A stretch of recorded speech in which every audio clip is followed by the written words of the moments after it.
avec un moment fort de ce week-end de l'Ultimate Serie, avec la course d'endurance de 4 heures de l'européenne Endurance Prototype 35 voitures au départ sur le circuit du MUGELLO qui vont donc s'expliquer pendant 4 heures de course. Ça va nous réserver évidemment un spectacle très intense, très énorme, et vous découvrez ce circuit du MUGELLO logé au cœur de la Toscane et des montagnes de cette région italienne. Nous sommes globalement au centre de l'Italie, à peu près, enfin on va dire au premier tiers nord de l'Italie.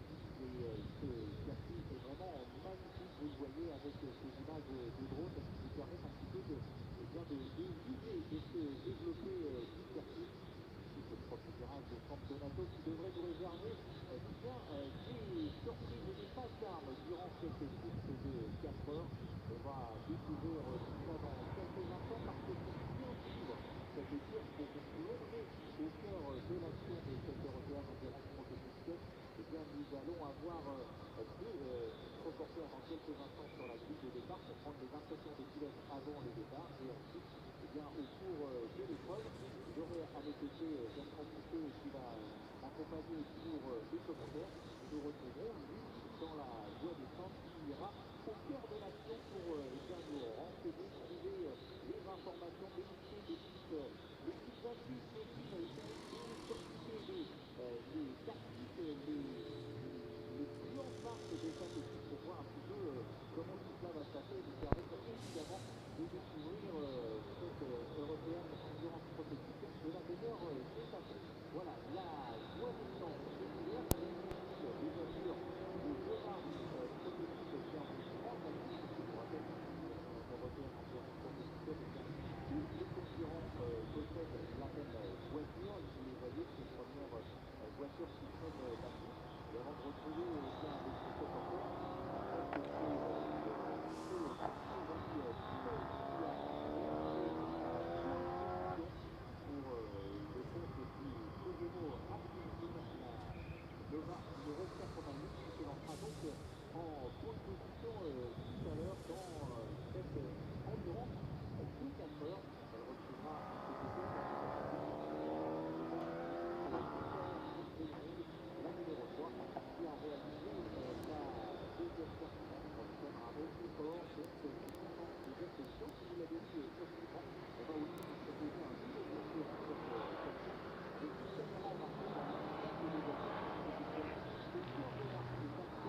Yes, thank you, Eric. I'm with Andy, the poleman with the DKR engineering team.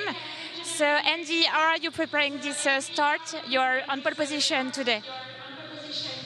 Yes, wonderful work yesterday from our goal driver and also both of us, John and myself, to put the car here. We are very happy. So let's do a good race. So you're starting the first time. Your co-driver are going to go in the relay. And so what are you doing for preparing all this for today? Sorry, I did not... How did you prepare today for this race? Sleep well, hydrate properly, it's very hot. Have a good strategy, be ready for any incidents, take advantage of them and go as fast as we can. Okay, thank you so much and have a good race. Thank you very much. Have a good race as well. Thank you.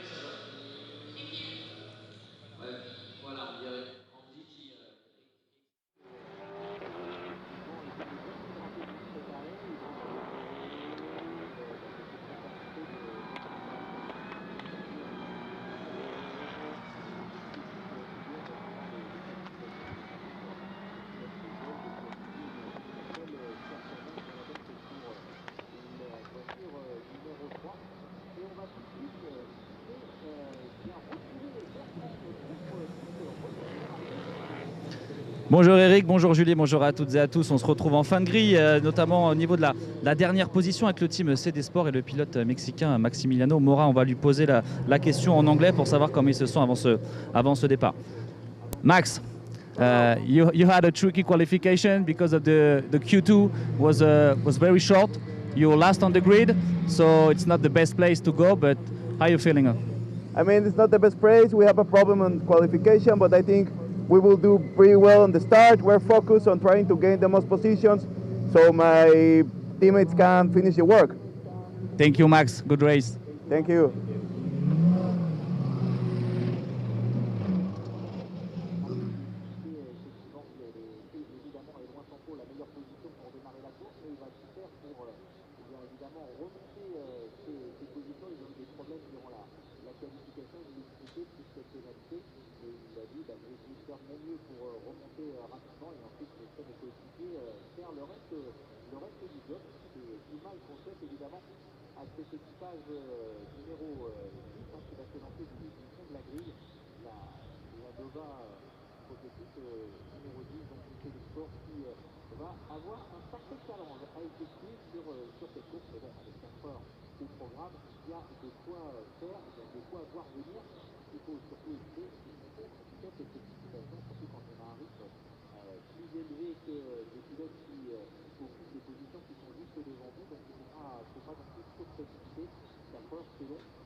Team du poleman.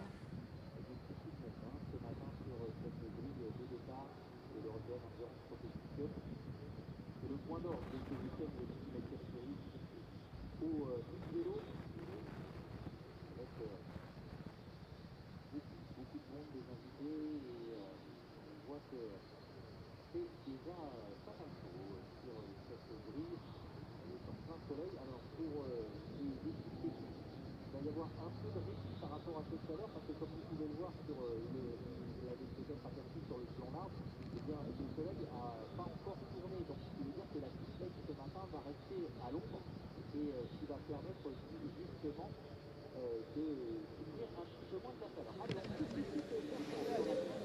Avec le Switch Racing, avec Jérémy Mérires, le team manager. Jérémy, bon, on l'a vu hier, une qualification qui a été assez bizarre, notamment une Q2 qui a été très courte. Tout le monde n'a pas pu faire le temps qu'il voulait sur ce circuit du Mugello qui est, on le sait, assez exigeant. Vous partez en deuxième partie de grille. Bon, une première défaite, j'ai envie de dire, même si la course reste la course et tout est possible. Ouais, très déçu de la qualif d'hier, notamment à cause de la Q2. On n'a même pas pu faire un tour. Bon, c'est décevant, il restait 10 minutes. On avait laissé un petit peu de place en fait pour pouvoir faire notre tour un petit peu propre. Il y a beaucoup de voitures. On sait que dans les 5 premières minutes, il peut se passer plein de choses. C'est ce qui s'est passé. Malheureusement, la décision a été prise de passer direct à la Q3. Donc il y en a pour qui ça profite, d'autres moins. Nous, on a les deux exemples dans l'équipe. On a la voiture numéro 13 qui est P3, qui est en deuxième ligne, et puis la numéro 4 qui est 28. Évidemment, des stratégies différentes, et puis essayer de gérer la course du mieux possible, remonter pour la 4, et puis essayer de tenir des positions pour la 13, quoi.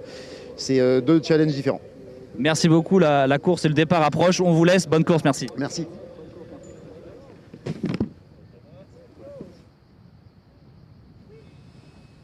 Oui, merci beaucoup. Je suis sur la deuxième ligne avec Augustin de l'équipe 23 Event. Augustin, vous êtes 4 pilotes. Vous avez préparé comment cette course aujourd'hui? Par une bonne qualification déjà hier, qui nous place en deuxième ligne. Donc on est assez confiant aujourd'hui. Il faut juste survivre avec tous les problèmes du Mugello, la température, la fiabilité. Et tout se passera bien après. Si on suit notre stratégie, on peut faire un gros résultat aujourd'hui. Ouais, c'est l'objectif. Sur la stratégie, vous avez construit quelque chose de spécifique par rapport au circuit de Mugello et à la température qu'on a aujourd'hui sur le circuit? Ouais, là heureusement on a un train de pneus en plus qui va nous faciliter la tâche, surtout pour nous en fin de course. Donc ouais, il va falloir saisir les opportunités, surtout avec tous les accidents qu'il y aura aujourd'hui. Très bien, bon, j'espère qu'il n'y aura pas trop d'accidents quand même pour vous et que ça va bien se passer. Vous êtes 4 pilotes sur la voiture, c'est mieux quand vous êtes beaucoup pour pouvoir faire plus de relais? Ouais, on est 3 du coup avec Arlan et Gilles, donc ouais, c'est le top, hein, avoir un super bronze et Gilles en silver pareil, qui fait du très bon travail. Super, merci beaucoup et très bonne course. Merci beaucoup.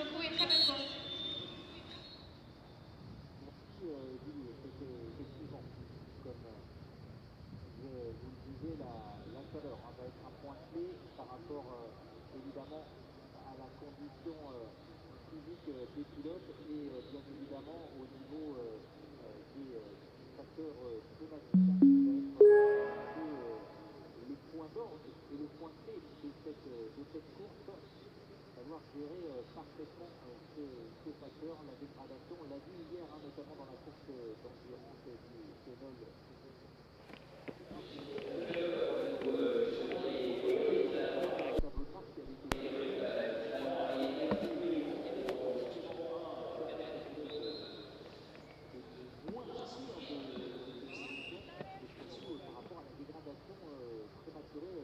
Des pneumatiques, donc là aussi, il faudra être très précautionneux sur cette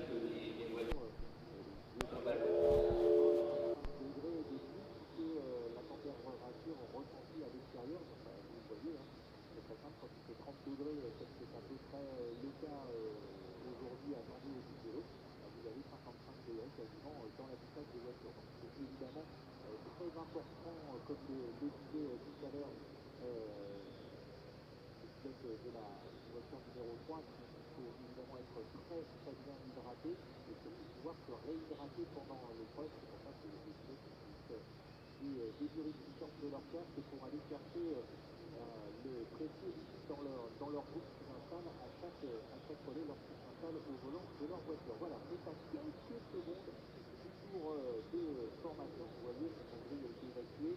Les mécaniciens rejoignent la pit lane. Les voitures sont en ordre au départ. C'est le feu rouge, l'unique feu rouge qui reste allumé sur le portique va s'éteindre. Et bien la voiture de avec dans son sillage les 35 voitures prêtes à en découdre pour cette endurance de 4 heures.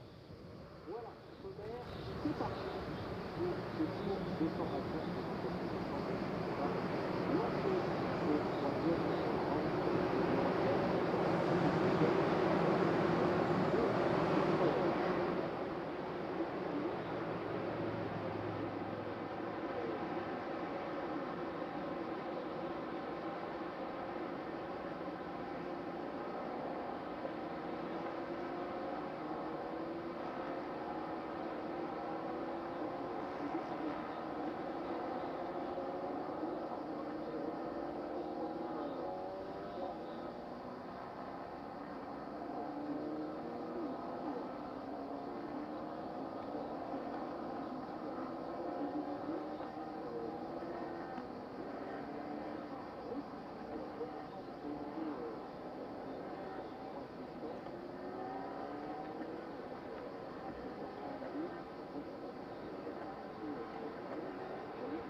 l'instant, je suis avec Jérémy, qui est team manager chez Sweet Racing. Jérémy, vous êtes parti de la deuxième ligne, P3, et là, vous avez pris la tête de la course. C'est un super départ là pour votre voiture. Ouais, c'est un super départ, on est super content. Maintenant, il faut tenir. Ce qui est bien, c'est de ne pas avoir été dans le paquet au départ et de ne pas risquer des contacts. Donc maintenant, on a une longue course devant nous. On a une autre voiture qui est un petit peu plus loin derrière, bien plus loin derrière. Donc on va essayer de manager tout ça pour les regrouper devant, ça serait parfait. Oui, vous allez essayer de regrouper les deux voitures du coup pour... Ça serait idéal, évidemment. La deuxième part vraiment plus loin, donc on a vraiment deux stratégies très différentes. Et pour la première, on va essayer de rester devant. De toute façon, c'est la meilleure stratégie, je pense. Alors, c'est toujours la meilleure stratégie et c'est toujours la meilleure façon, effectivement. Comment vous allez faire pour les changements? Vous avez adapté la stratégie de pneus et la stratégie des relais aussi?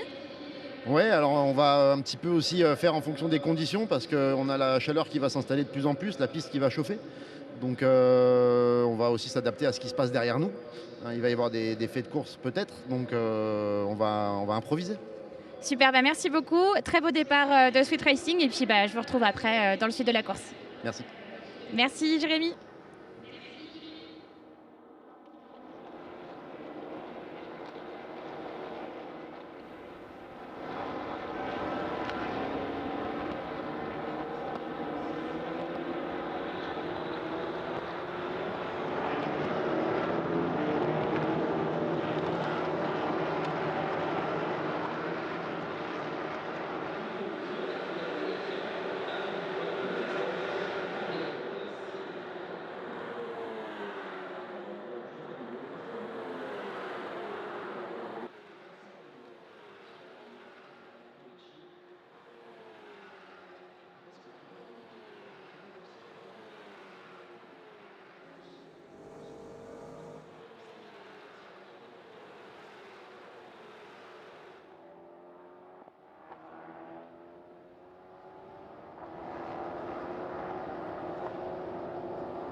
Good morning, folks. Welcome to Mugello.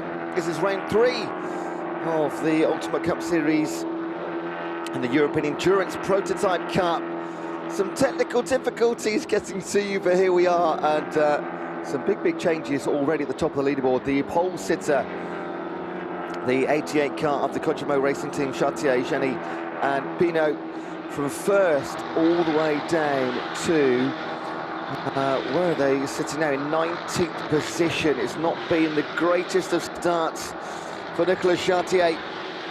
The big story from qualifying was that despite qualifying the fastest car, there was a 10-place grid penalty for the other Kojimo Racing Team of Creed, Tribaduni and Prost in the 1-5-4. And they currently sit second in the championship. So Kojimo second and third. Their 555 car, bronze cup car, after taking a second place at Le Castellet and a 21st at Magny-Cours, coming to Mugello round 3 before our halfway summer break in third place in the championship. The championship leaders, car number 6, Chia, Aguila and Wiesenberger, the A&S Motorsport team car. A win at Le Castellet, and a top 10, bagging them a couple of points at Magny-Cours in the number 6 car. Currently in 9th position after qualifying, down in 20th. Again, these average times got to 3 qualifying that we had yesterday afternoon. But we are underway. We're already 19 minutes in. Again, apologies for the delay in getting to you, but I'm sure you've been enjoying the pictures, I hope, before I managed to.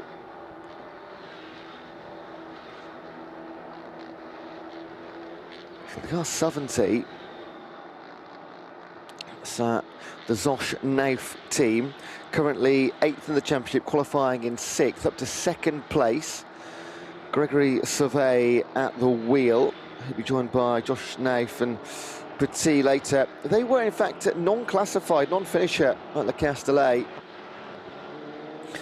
but jumped up to 8th in the championship, courtesy of a 2nd place finish at the last round at Magny-Cours. That race, in fact, finishing, there's less than half a second between the top 2 cars, incredibly tight.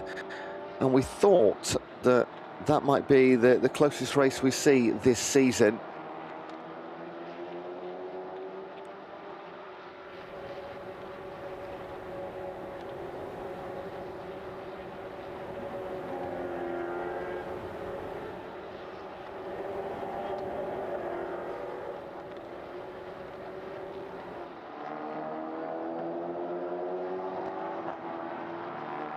So again, at round 2, Magny-Cours race was won by the CD Sport car, the number 28.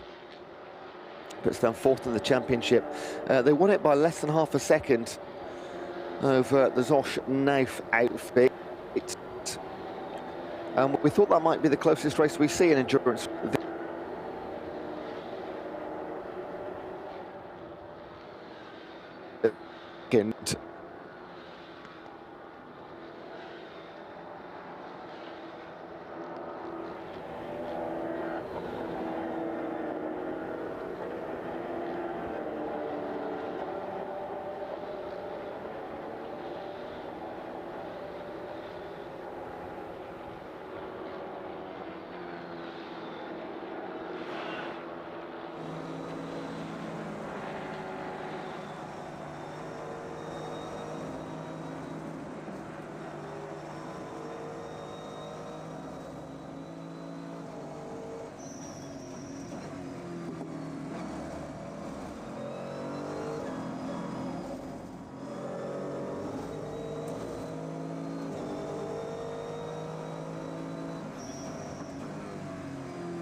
merci beaucoup. Je suis avec l'équipe Egli by T2 Racing. Ils ont pris la tête de course. Hi Yuri, you are on lead today. How do you feel about that and how are you managing the lead today? Well, we are very satisfied he's in the lead. We had a very difficult start in this weekend. Very hard to look into the setup, but now it's working, so let's keep on working. Yeah, I understood that the first two races were not easy on you in France. So are you expecting that Italy will be better for your team? Yeah, definitely. Well, the first race we had a technical problem, second race we had an accident, so we're really looking forward to have a good result and hoping we'll keep up like this. Okay, great. Today there is a lot of hot on the circuits. Yeah. Are you managing that with your driver and also with the car?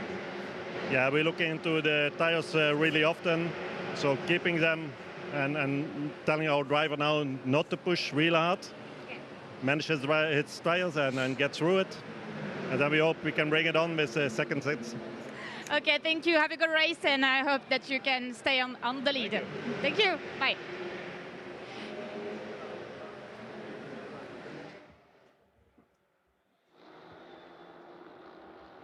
And we did really well yesterday. If you watched the Kettle GT Endurance Cup, it was a great chat staying in the garages during the race. So hopefully more of the same today. Gives us some fantastic insight. Also a chat with the team that's leading the race right now. The car number 66. Who are only 31st of the championship, the Hallyday by T2 Racing team.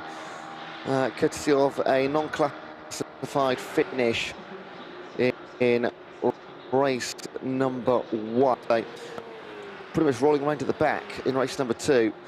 32nd plus finish. And in fact, they were plumb last at Magny-Cours. 33 laps behind the lead, spent plenty of time in the garages.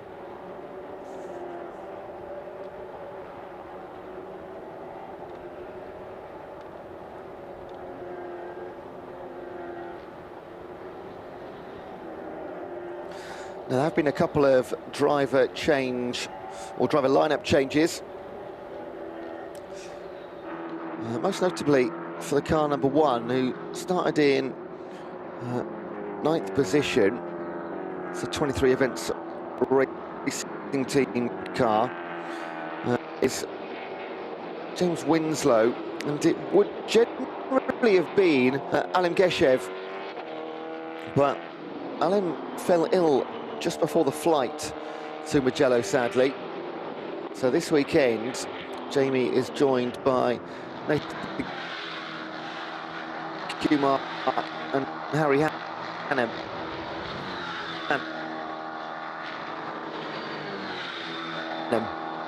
Their mandatory pit stop balance penalties are going to be pretty hefty.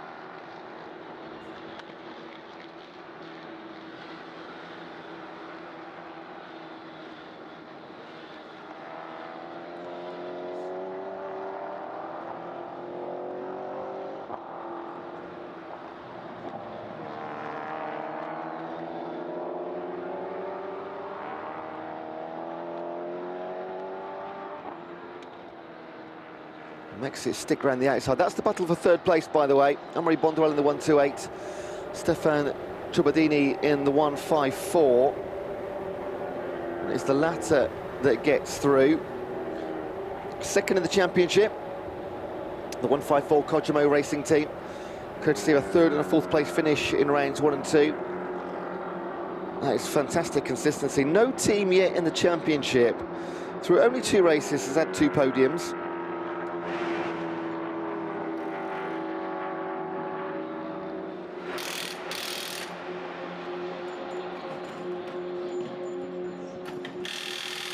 And that seems like quite an early pit stop, but tactics come into play in these races. The ANS Motorsport team have got 4 cars racing today.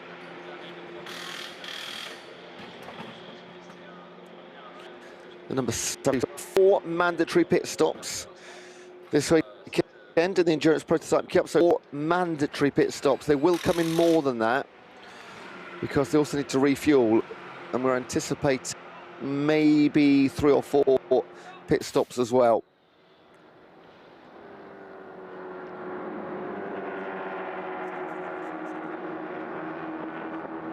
And with 35 cars on the track, you racing that looks just like this pretty much the entire day. As the race goes on, they won't directly for track zone. A lot of the time later on into the race they'll be lapping or unlapping themselves.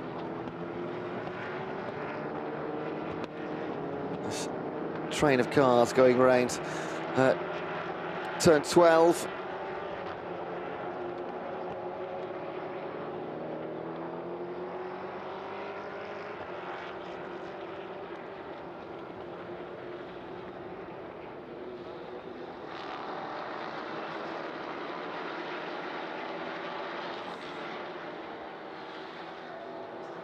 Being led by Max Mora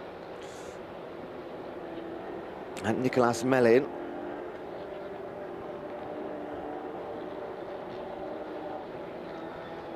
Lead at the front is only 1.87 seconds.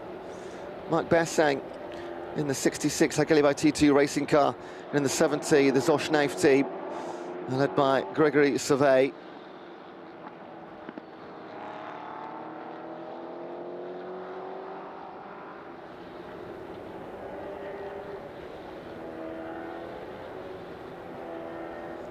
So our pitter, we should do the A&S Motorsport team car. Right, Adrian Yvon, Alex Yvon and Jean-Marc. They are the first car to make a mandatory pit stop, and they will be running around at the back of the track for the time being.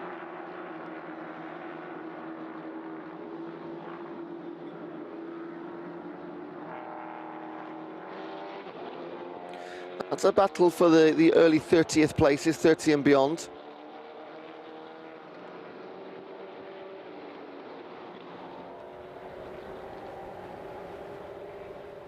Oh my goodness, that's Jamie Wynn getting 2 or maybe even 4 wheels on the gravel. Held it together. He's gone from 9th to 1st thus far through 17 racing laps.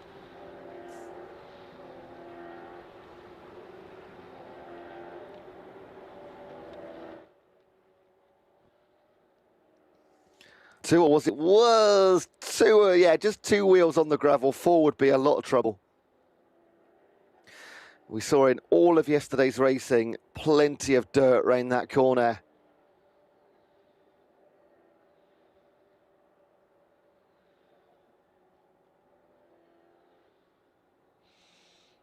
That is 4th racing, 5th position. Amaury Bond, 2-8 BDR competition car.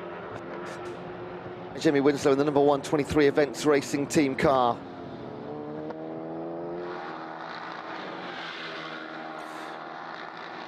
Different teams, but not a huge difference in those 2 outfits, is there?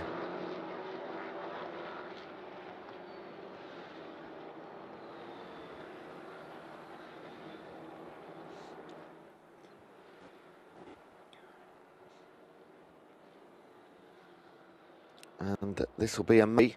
We are over half an hour in now, so we expect pit stops. Well, I would have said they would have started at around 40. If you're going to get 4 in, if you average them across the 4 hours of racing.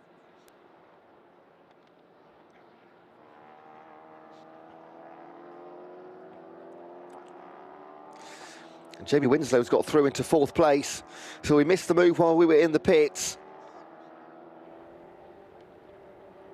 Now, what's going to come back to bite the 23 Events Racing team is Alan Gesh placed by Harry Hannam due to that illness, and the 18-year-old Harry, a silver driver, British-born but lives in Dubai.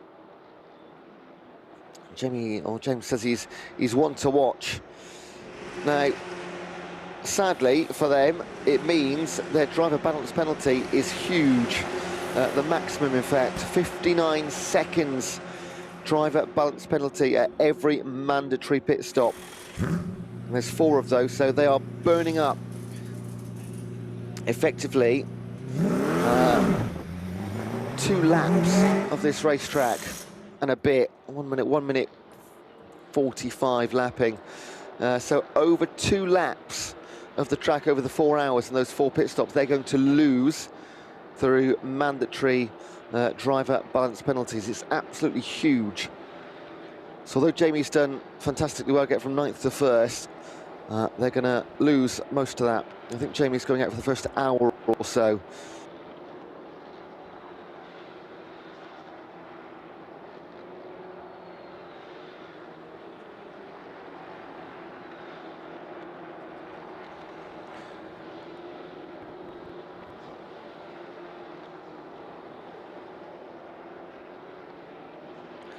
This is a race for around 27th, 28th, 29th that you are on screen.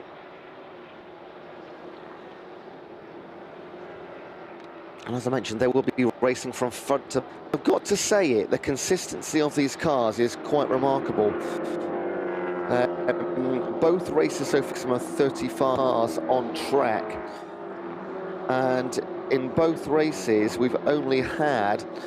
Well, a Magny Corps, 35 didn't finish the race.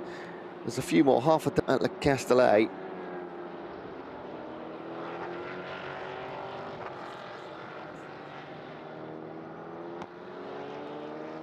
Are all driving the Nova Proto NPO2.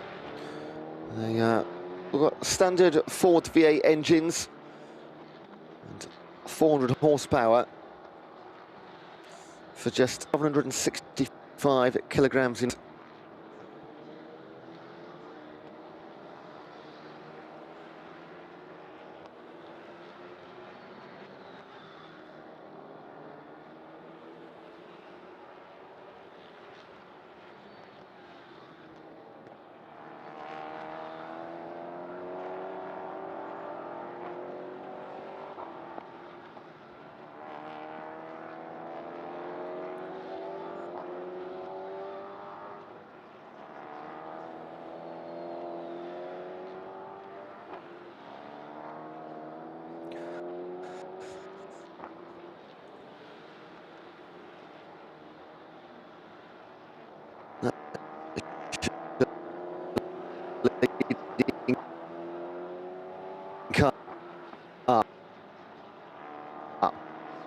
Very hard to mistake, isn't it? In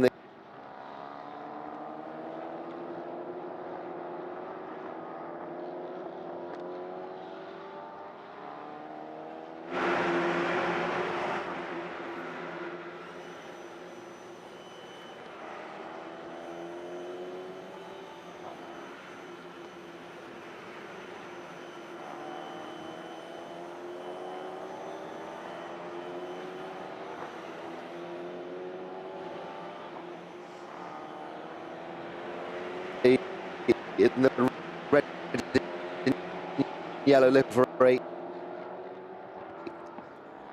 Some of them really do stand out, like an accent of green on the front of the nose.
Apologies once again for the disruption.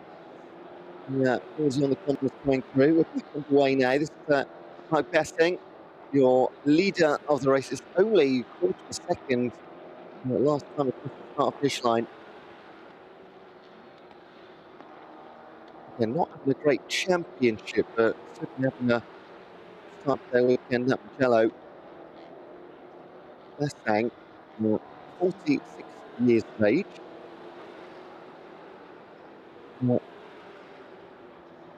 2003 German Clear Cup champion. 2012 FIA GT1 World Champion. And yeah, Ferrari. And Peter de Curtin's the bronze driver.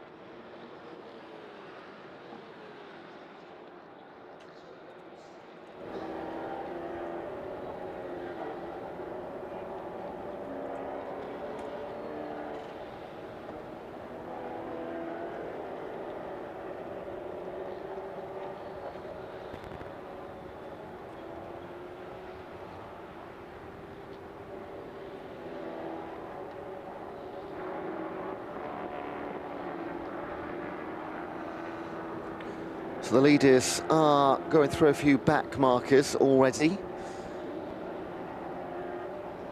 Behind Gregory Survey, you saw a glimpse of in the background, behind our leader Mark Basseng is in 26th place Nicolas Mellin.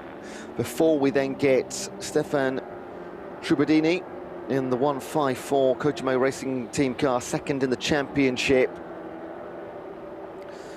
And then Jamie Winslow in the number one, won this race 2 years ago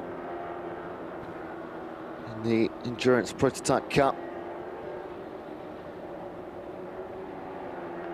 I'll repeat again, that car in second, the 70 Zoshnov car, bronze outfit. And sixth in the championship, leading the Bronze Cup, as you can imagine. Sorry, eighth overall in the championship, a non-classified in race one, second place finish last time out at Magny-Cours.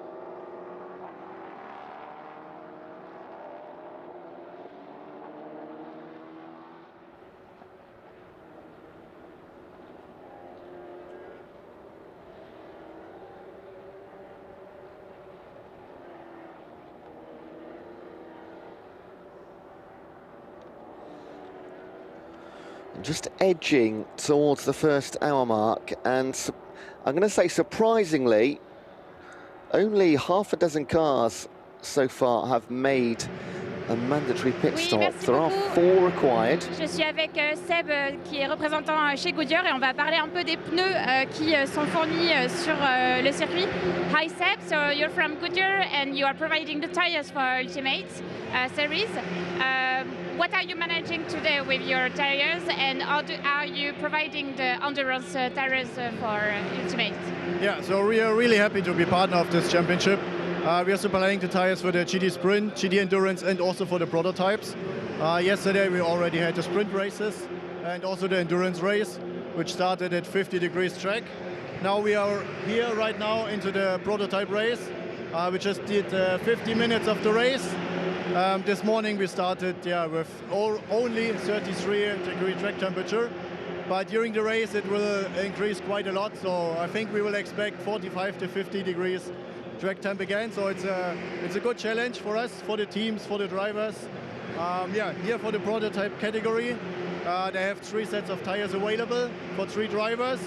So there's a lot of room to play with the strategy in terms of wear, in terms of changing tires, left-hand side, right-hand side, and so on. So due to the big grid, there's a lot of different strategies, which makes it very exciting. So we will see a lot of different strategies during the race. And yeah, the quickest will win. I understand. And are you discussing the strategy with the team and the drivers on how they can optimize the strategy between your tires and the car? Yeah, for sure. We have 2 engineers here on site who are following closely each car. Basically, we already arrived on readiness day, so we had the test day. then all the private practice sessions where we're talking to the drivers, talking to the engineers, having a look on tires to extract the best performance, especially for the race. Yes, I understand. And is there a difference between the GT tires and the prototype tires? And is there a difference that you have to manage between yesterday's race and today's race? Yeah, so the tires are different. The prototypes are running smaller tires than the GT3, for example, on the front, but the rear tires are quite similar. So in terms of challenges, yes, yesterday we also had the GT race where you have GT3, Cup Porsche, Lamborghini Super Trofeo and the Ligier who won the race. So the performance yesterday was really strong and really good. So the collaboration with the teams and drivers, it's working really well. Yes, okay, thank you. And are you providing some advice to the team to manage the tires? And today there is also, it's very hot. So what are the main advice that you are providing to the team? Yeah, so at the end, before the test day, we did a track walk. So we had a kind of a track inspection. We are here regularly with the other championships as well. So we have a good database on some things where you really need to have an eye on track, especially curbs. Here, for example, it's a lot of corners where you have a curb, then you go into the gravel. But when you're coming back and there's no gravel anymore, there's sometimes a really huge step where you need to drive over with the tires or coming back on track, which is, which the tires are not really designed for, because sometimes it's like 70 millimeters high. So yeah, we are talking, sending that to the teams, also talking to the drivers where to watch out especially. And yeah, this is basically the main job to do. Okay, and next time we are going to Spa. Is there some differences between Mugello and Spa that you are managing with your tires and that you are discussing with the team also? Yeah, so in Spa is also a high-speed circuit with a lot of elevation. So that means there's a lot of load, especially in the Rouge, where you have the compression. And it's new to the championship, the event, so a lot of people have not been there. We have a lot of experience from WEC and ELMS, for example.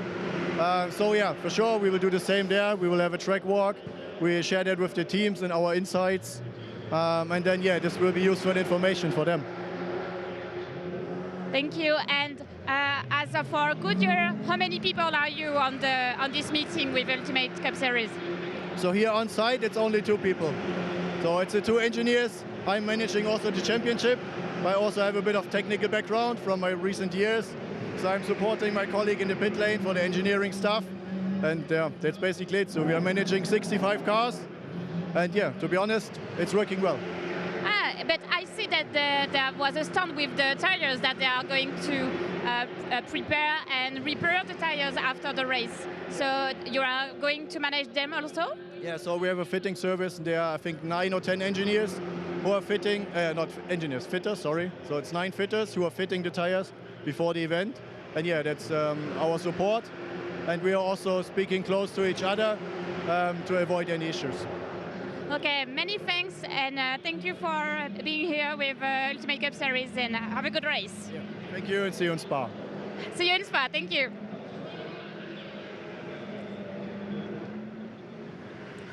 Well, that is a wonderful insight, isn't it? It's great to speak to the drivers, but also sort of the teams behind the teams that get this championship running and organising it on the ground, particularly from the Goodyear point of view, the tyre point of view. So a couple of things stood out there. Just 2 people managing this programme. Of course, you've got the fitters at the Goodyear. There'll be a Goodyear tent there of sorts.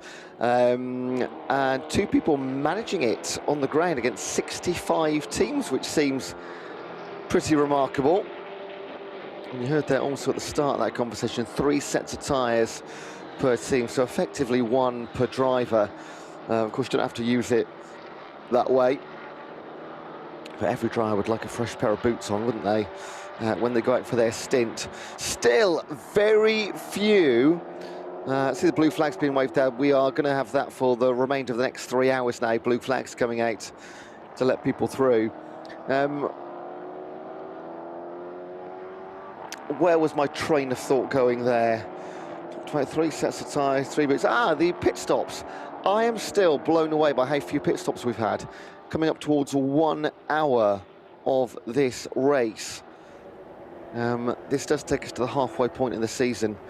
We will have an 8-week break before we travel to Spa, as we've just mentioned. Flashing the lights here is Gregory Savet, race leader, due to Peter de Curtins and the 66 car team. Finally, they are one of the few teams that have made a pit stop.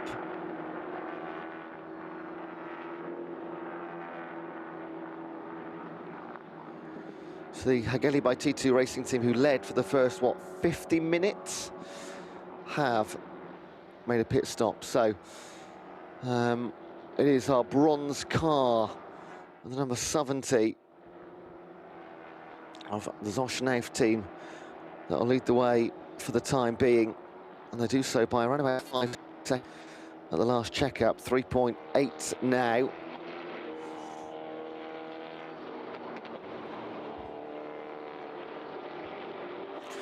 So that car is back out on track. They've returned in 20th position, but they have the advantage of knowing that is one stint done. So de Curtins now at the wheel after Bassang took the opening stint. And as well as driver balance penalties, if you're new to the Endurance Prototype Cup, then depending on your driver lineup, whether it's bronze, silver, gold, do you also have a minimum or maximum time in the car. So, example, if it's an all, I'll give you two examples. If it's an all bronze driver lineup, all drivers must spend at least 1 hour in the car. Okay, so not necessarily 1 hour 20 each. One could do a little bit more, one could do 1 hour 40, the others do 1:05. Absolutely fine. If you've got a bronze, silver lineup, drivers can only do 50 minutes per driver, but the bronze is a minimum of 1 hour 30. So you get the picture. The better drivers, or the less experienced drivers, let's say the bronze drivers, must spend more time in the car than the silver and or gold drivers. So gold or platinum, they have a maximum time that they can spend in the car. Generally, an absolute maximum of 1 hour 5 minutes when it's a 3-driver lineup, or 50 minutes when it's a 4-driver lineup. As you can imagine, with 2, 3, 4 drivers, amateur, bronze, silver, gold, there are many different variations of what the teams can do, and that all leads into the tactics. They'll have it all worked out. Nothing ever goes to plan, of course. Right, example there of a car, 2 cars going into refueling, so they've come into the pits, but that is not a mandatory stop. They are refueling the cars. If they come straight down the pit straight, I'll go to the garage, yes, having a mandatory. If you see them turn right through that open gate, that's where they're getting the refuel in.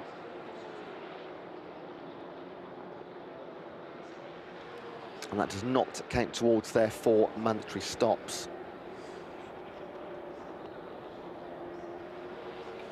So the number 1 car, the 23 Events Racing Team, currently up to 2nd on track.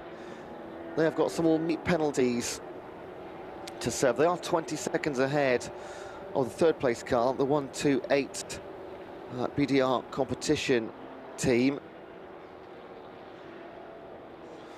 And they are, let's just have a look, they are 1 minute ahead of 9th place. That's the 2nd car in the Bronze Cup. Eric Truly at the wheel of the number 9 Graf, the Swiss racing team. There's your leader, Gregory Savet, at the wheel of the Bronze Cup car, the Zosch Nauf team, who did so well within half a second of winning the race at Magny-Cours a month ago. A non-finisher at Le Castellet in round 1. But they came back in the best way possible. Remember, they go one step even better. Lead by 10 seconds. The top 17 cars on track yet to pit.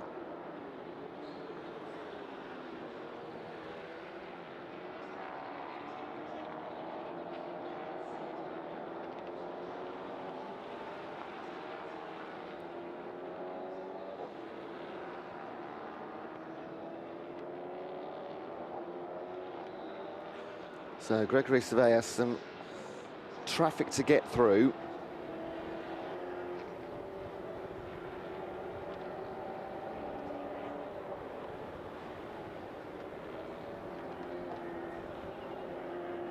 Seems our cars being lapped at the back of the circuit.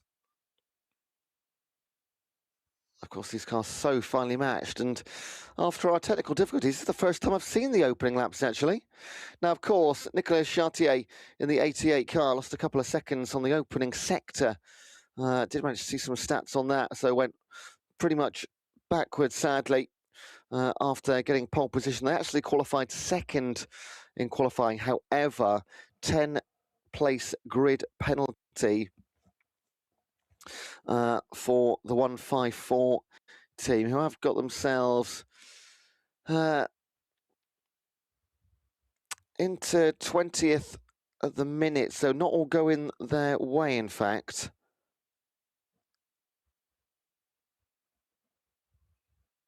So we reached the 1 hour mark, a quarter of the way through our racing round 3 at Mugello. I'll leave you with a few highlights. I'll have a very short break, and we'll be back for hour number 2.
name and I'll be there for you.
Welcome back, folks. This is hour number 2. We're 10 minutes into it, in fact. Hour number 2 of the European Endurance Prototype Cup. Your leader on track, 23 Events Racing team, led by Jamie Winslow. A new driver lineup, joined by Harry Hannam this weekend. After falling ill, unfortunately, just before the flight out here, Alim Geshev would have been a bronze-silver driver lineup. However, Harry comes in a silver, which is great in terms of driver quality. It's terrible in terms of driver balance penalties, because they'll be serving 1 minute at every single pit stop now, and 4 mandatories. So 4 minutes they're going to burn up, sat still, stationary in the pit stops. Of course, there's very few teams, only the bronze teams, that will have 0 penalties.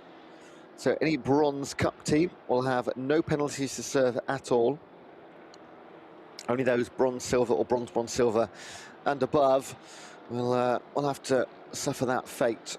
But such is the handicapping system. It makes it an intense finish all the way to the end, we hope. Last time out at Magny-Cours, race was won by half a second. Bronze team coming in second place. Here, Ligier have pitted, so we have another bronze car on top. That is the Graf Motorsport Swiss outfit, led by Eric Troulet.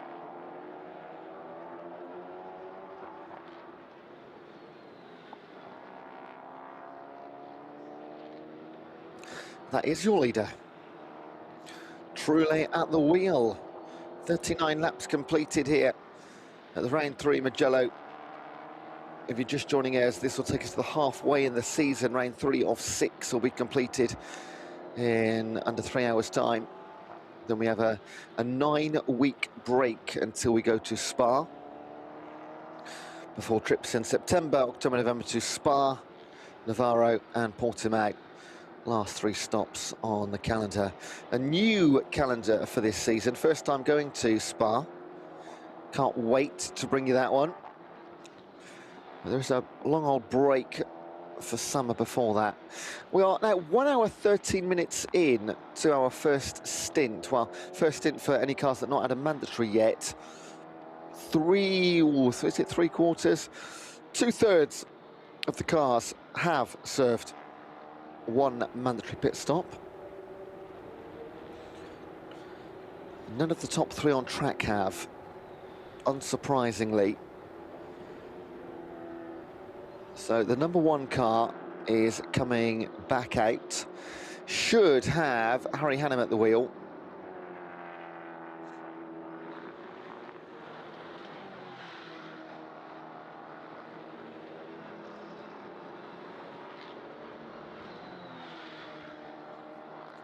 Harry has won the Clio Championship. The Clio's actually racing this weekend. Their second race of the weekend is after the lunch break at the conclusion of this race today. That's Jean-Ludovic Foubert in the number 7, Extreme Limites French outfit, overtaking Amity Rameau in the DKR Engineering Dutch team. So that was a move for position between 8th and 9th.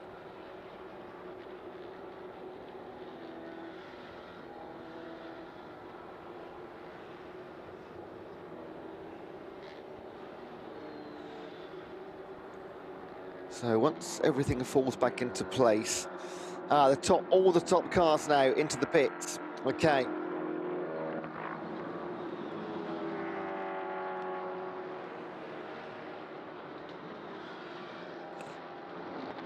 And coming back, this is lovely.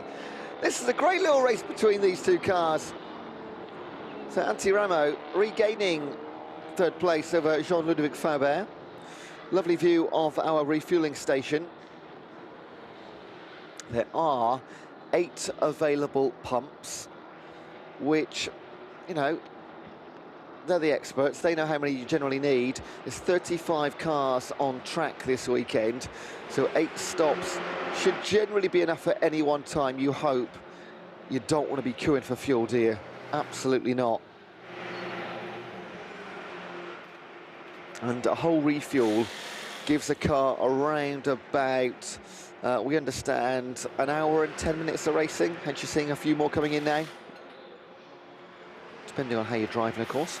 Depends on who's at the wheel. How aggressive they are.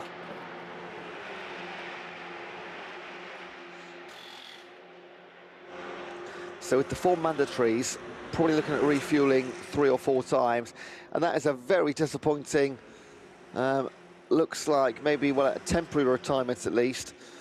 It was Gunnar Delamere at the wheel of the 95 car. It's the Cyclocom Racing Team Swiss outfit. And the back's coming off, never a good sign.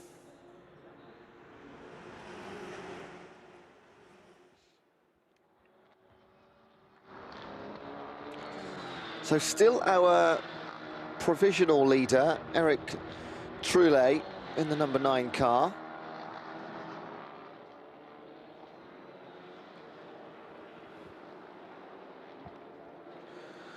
Was a 2024 European Prototype Cup champion with Luis San Juan.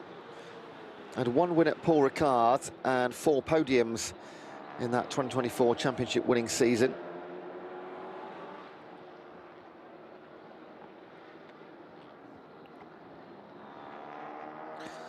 Blue lights and flags being shone in every which way, because both of these cars trying to get through, and that is maybe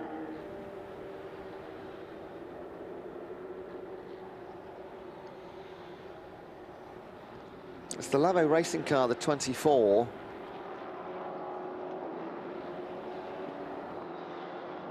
Who are themselves in 11th position.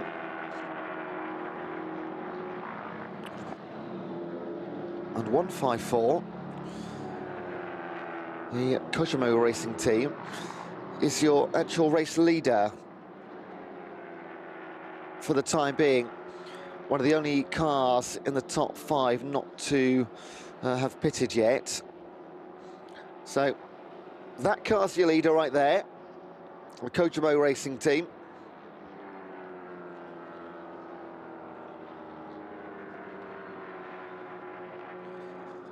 And they were the team that did set the fastest average qualifying time, but got a 10-place grid penalty. The reason was causing a red flag. And they weren't the only team. It was the number 7. The Extreme Limite team also got a 10-place grid penalty for causing a red flag. So 2 red flags, you may recall from yesterday's qualifying session. They are punished harshly. Eventually gets under 1 on the inside of turn number 1. It's a San Donato corner.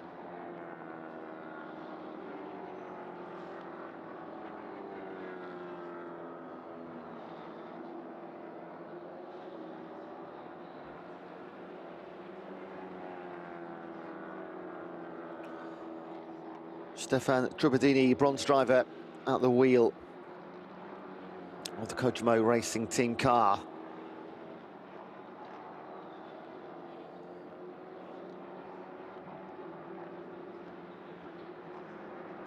Started this season with the driver lineup of Nicolas Prost, Sebastian Alvarez and Erwin Creed.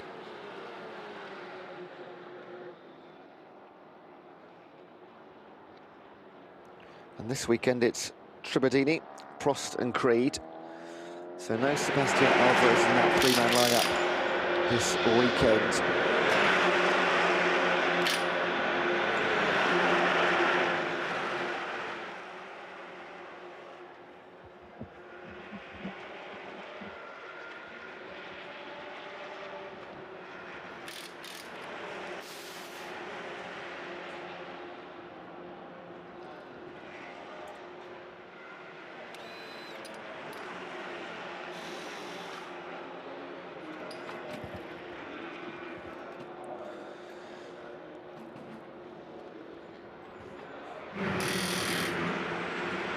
DKR engineering squad.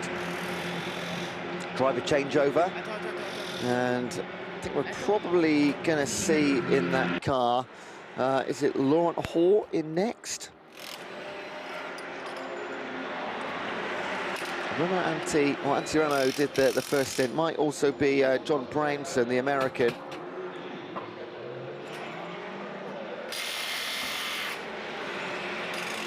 Walking around in 12th place at the moment. Merci beaucoup. Je suis avec Oreca, qui est équipementier sur la compétition avec Guillaume et Rémi.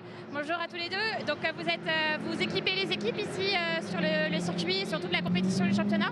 Sur tout le championnat, en effet, l'Ultimate Cup.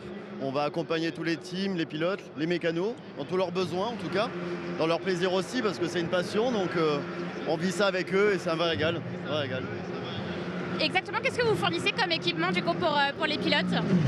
Alors pour les pilotes, ça va être vraiment tout ce qui va être vraiment technique, donc combinaison, casque, sous-vêtements, tout ce qui va leur permettre en tout cas de pouvoir courir en toute sécurité, à leur couleur en tout cas, aussi à leur couleur de leur team. Et c'est vraiment leur apporter un plaisir de ce côté-là.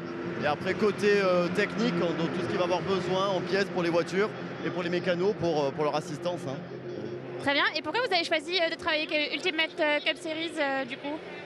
C'est un très très beau championnat quand même qu'on suit depuis un petit moment et c'est toujours un régal. Les manches sont magnifiques, les circuits sont magnifiques. Et il n'y a rien à dire, quand on voit tout ça, on peut avoir que des étoiles dans les yeux. Hein. Ah, c'est clair, hein, c'est un beau circuit. Comment vous travaillez du coup pour améliorer vos équipements? Vous avez des datas aussi avec des retours de pilotes pour vos équipements? C'est essentiel aussi d'avoir le retour des pilotes pour leur ressenti, pour qu'ils soient le mieux possible en tout cas, pour les accompagner au maximum, aussi bien sur les pièces techniques que sur les pièces en tout cas d'équipement, pour qu'ils soient vraiment au plus haut de leur performance et qu'ils soient vraiment optimales. Mais merci. Et c'est vrai que sur Mugello, il a fait très très chaud ce week-end.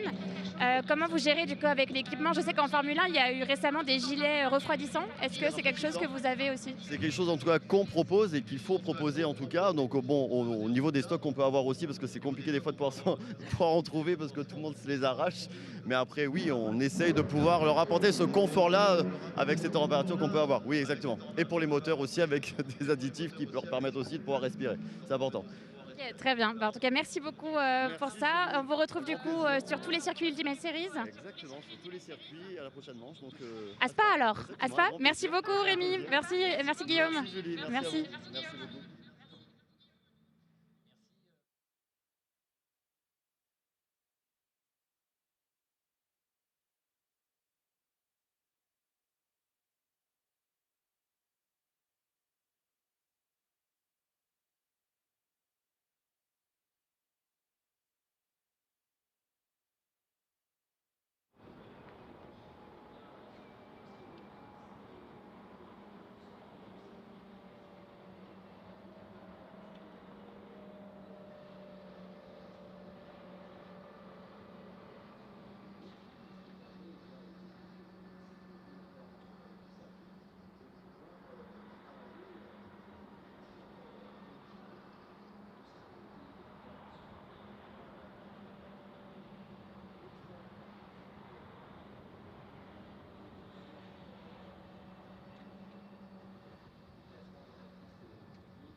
So that is the 74 car that was in the gravel at turn 5, which caused the full course yellows. And you see it there, shaking the gravel out from underneath and round the side, anywhere there's space for a bit of gravel to sit. We're back under green flag conditions. So full course yellows in play just for a few minutes. So we didn't get pictures of it, but it seems the marshals managed to push it out the gravel at turn number 5 and get it going again. So well done to the teams at trackside. Wonderful work. Got a chat with the Orica team a few moments ago in the pits too. Partner of Ultimate Cup Series and the European Prototype Cup. They are a French manufacturer, provide chassis amongst other things and engines and stepping stones for drivers, let's say. We've got enough stones for the time being. Don't want too many full course yellows. And that is one of the dirtiest corners on the track at turn 12, where we see plenty of cars picking up the gravel on the left two-hand wheels.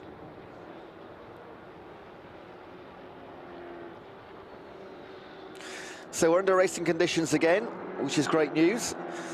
Leading the way, the first 3 cars on track. There's the first one, 154, Stefan Tribadini at the wheel. They were the original pole setters and demoted 10 places for causing a red flag during qualifying, but they are back to the #1 spot. Might not be for too long once they get their first pit stop in. They've not yet had a mandatory, we're almost 90 minutes in. There's 4 mandatory pit stops. And there's still 5 teams, 6 teams that have not had any yet. Make that a 5 again, because Gregory Seegers in the 24 for Lamo Racing has just come in.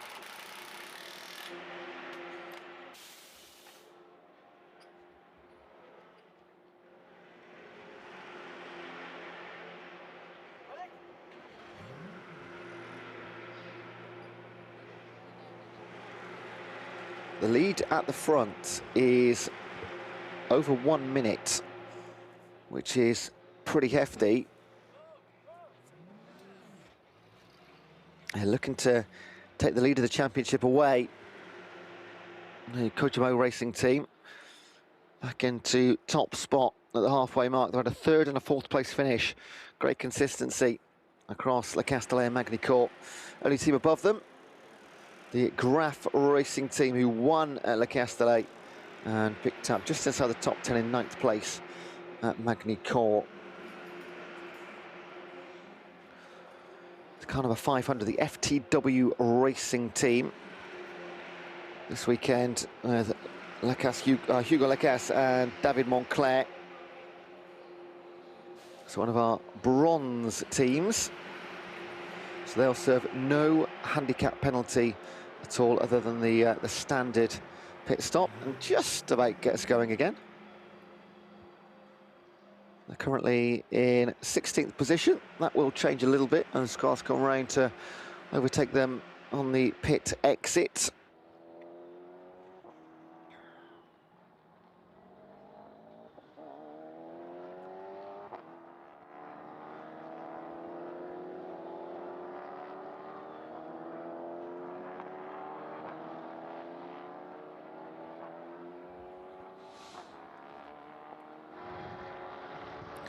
Up into second for the moment, the car 21.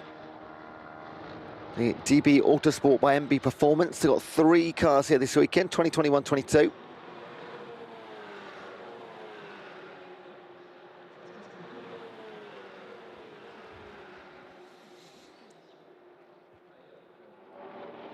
Yeah, they qualified, the car 21, down in 34th position. Currently in second, however, they have not pitted yet. And there are probably 15 teams within a lap of them.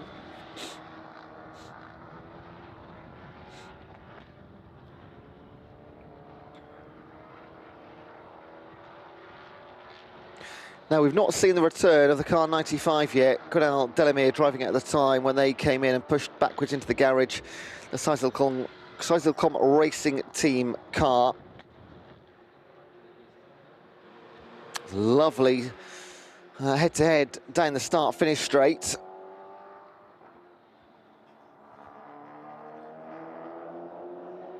The 99 on the right is the Noguchi competition by M Racing car. Oh, just goes a bit wide. And the Graf, number 6, takes it on the inside. That was for a few hundred metres there, quite exciting for the pair of them.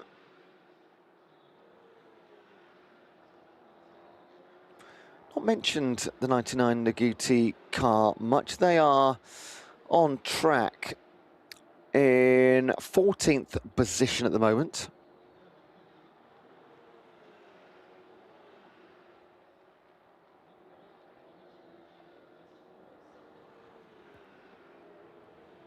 Best lap of the race is the 1:43.834, which is not far off. Quickest lap time ever at this circuit by European Prototype Cup. That was the travel into the gravel, and very well recovered by the 23 Events Racing Team car. Alain Bourlin at the wheel in 19th position.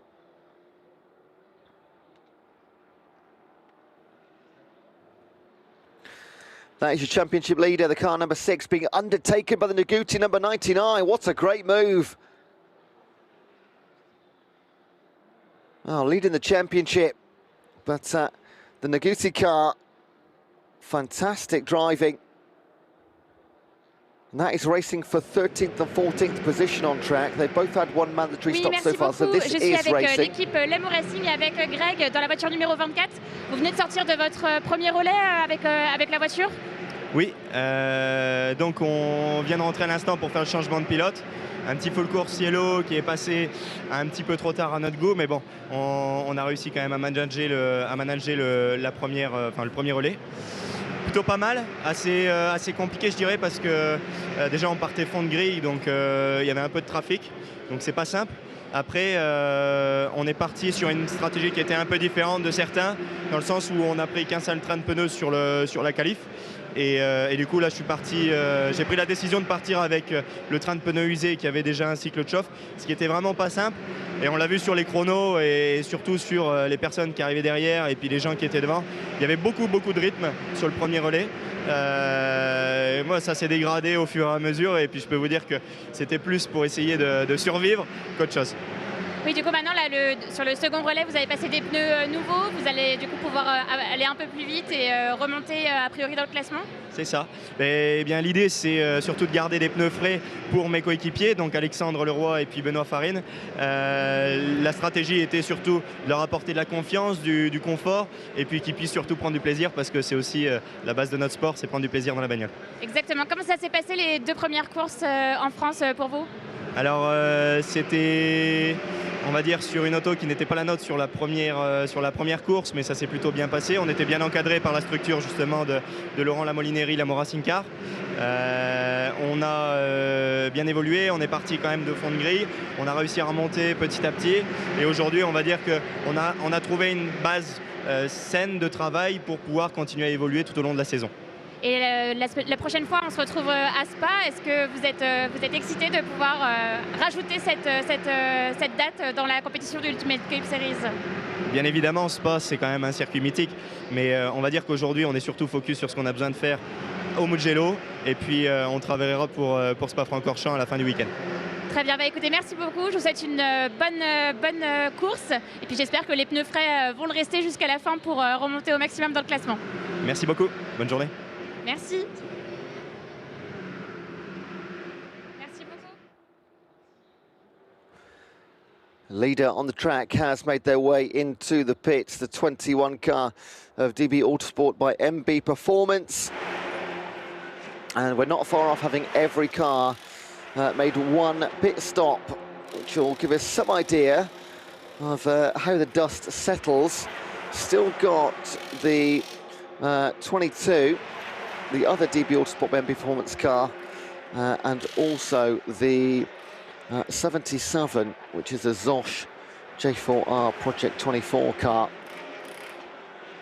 So those still to come in, and in fact that will give us, once those cars are in, a true picture of what is happening. Now, Thierry Petit in the 70, in the Zoshnave car is going to lead the way. They are in P1 as it stands. We're back to this fight, that Naguti car.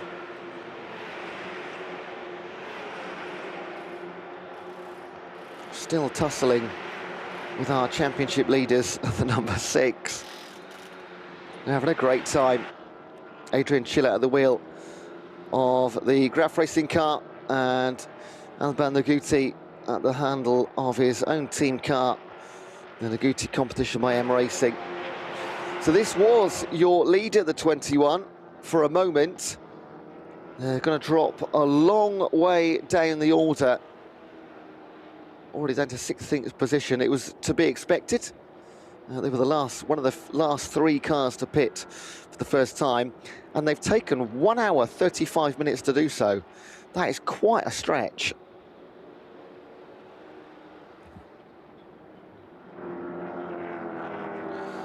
They had been in for a refuel prior to that, but that is not part of the mandatories. So your bronze car outfit, Zoshnave, leads the way, 8th in the championship, qualified in 6th for round 3. Runner-up at Magny-Cours.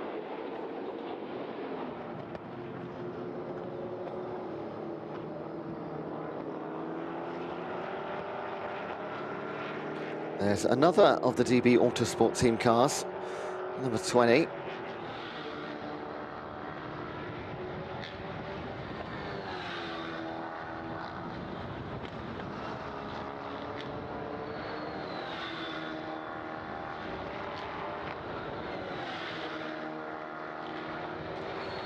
Now this is racing for position.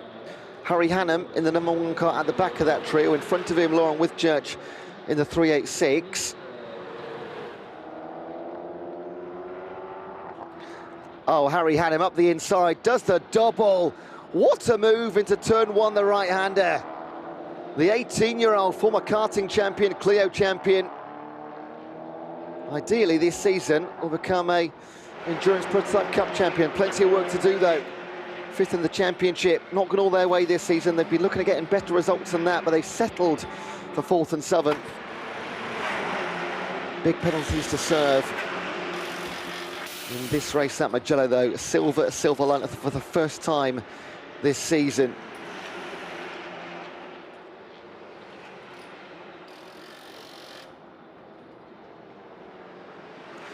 Jens Petersen coming in. Didn't see a driver swap, but let's assume there was one. He'll be handing over to either Leandro Carvalho or Leo Payen.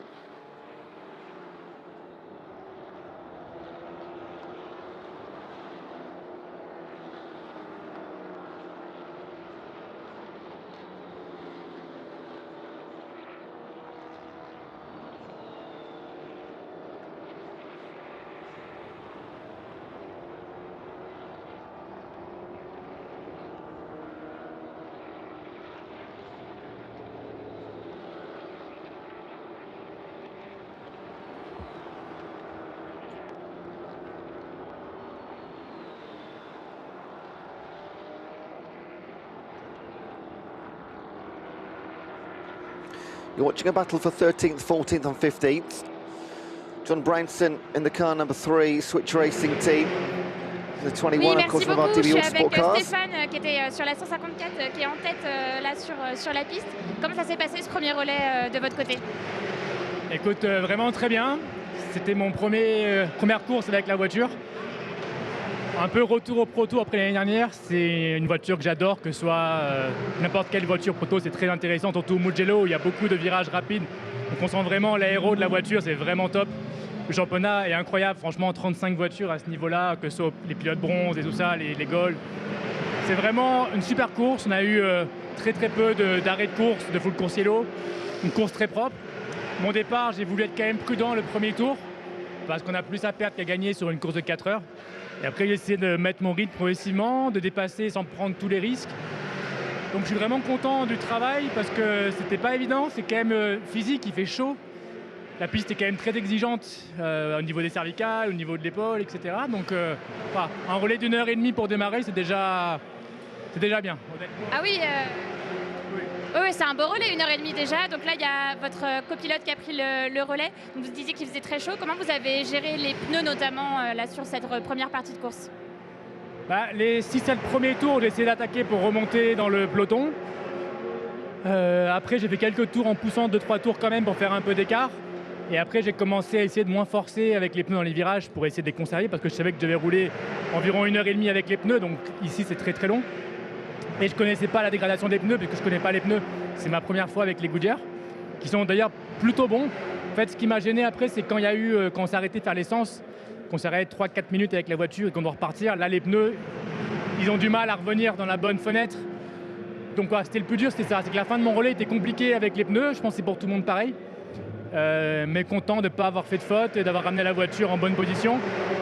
On a vraiment une super voiture, une super équipe. C'est ma première fois avec eux, mais je suis surpris du professionnalisme de l'équipe. C'est vraiment, vraiment top. Donc je suis très content de rouler avec eux et mes équipiers, j'ai confiance en eux pour faire le bon boulot aussi, pour finir la course. Je pense qu'on est en bonne position, qu'on ne fait pas d'erreur. Donc on va essayer de jouer la victoire pour les aider au championnat. Ouais, effectivement, c'est une course très propre, même il n'y a pas eu trop d'accrochage là sur ces premiers tours et sur la première partie de course. Donc en fait, plus vous êtes nickel, mieux vous allez pouvoir rester en tête. Vous êtes 3 voitures qu'au Gémeaux là, aujourd'hui 4 voitures. Ouais, c'est assez énorme en termes de nombre de voitures de proto. En tout cas, je vous souhaite une très belle course et puis une bonne continuation. Vous allez refaire un nouveau relais ou pas? Non, je pense que 1h30 c'est pas mal. Je vais laisser un peu les autres faire le boulot maintenant. C'est bien. Allez vous reposer. Merci beaucoup Stéphane. Merci beaucoup. Merci.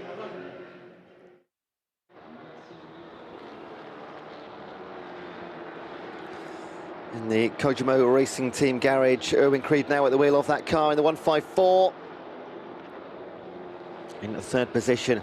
I can tell you, every single car now, yes, every car now, just the last one coming out of the pit. Every car's had their first pit stop mandatory. None yet have had 2, bar 2 cars in the bottom half of the field. So we do have legitimate racing at the front now we can call as 1, 2, 3, 4, 5. That is a lovely move up the inside on the right and nearly letting 2 through. That's the other half of the track. So that's the 95, which is great to see. That's Ascendo Caldares, by the way. And the 95, just coming round to the start-finish straight again. That was the car that came into the pits for, well, it was about 4 laps they spent, so 10 minutes or so in the garages. Eventually got it going again, but they are in plumb last position. Car number 500, currently 3rd place in the bronze competition. The FTW Racing Team under investigation for using the shortcut.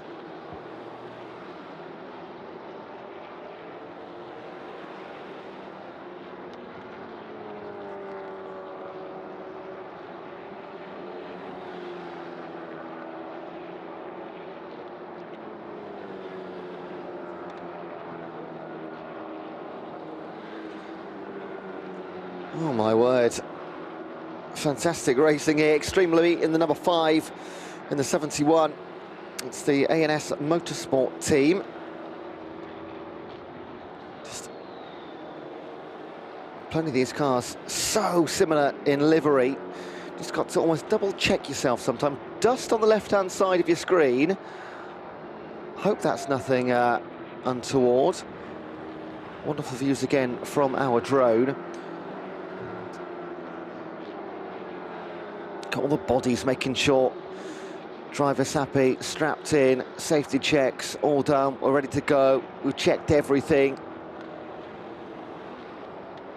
Cleaned the windscreen. Erwin Creed has moved into 2nd position, I could tell you, ahead of Peter de Curtins in the 66 Higgley by T2 racing car. 24 seconds behind your leader, Thierry Petit. Again, bronze car leading the way legitimately. They've all done the mandatory pit stop.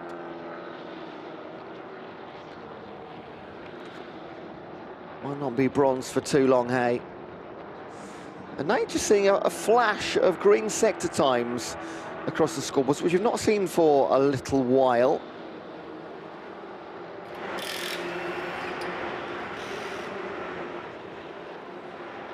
Looks like the CD Sport team car. This is one of their 3 sets of wheels that they get to compete across race day with.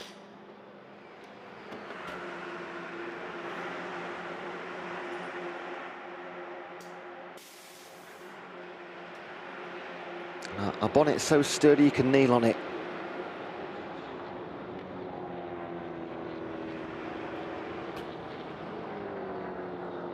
This is why we had the dust. We spotted the dust, didn't we? I thought, oh, that's interesting. That was why, but we saw it about 10 seconds later once it had blown over to the left-hand side. So a bit of a scare, but recovered.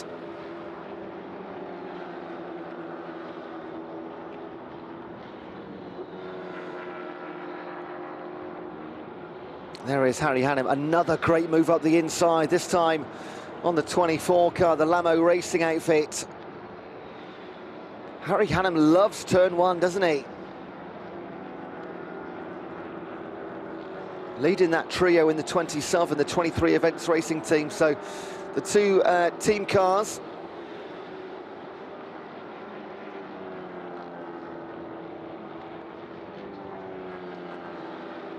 So you've got 3 23 Events Racing team cars this weekend, the 1, the 23 and the 27.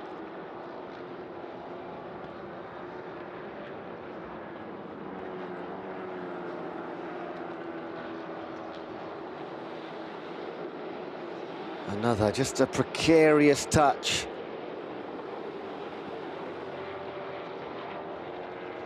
As they chase the FTW Racing mean-looking livery on that 500 car. Love the matte black.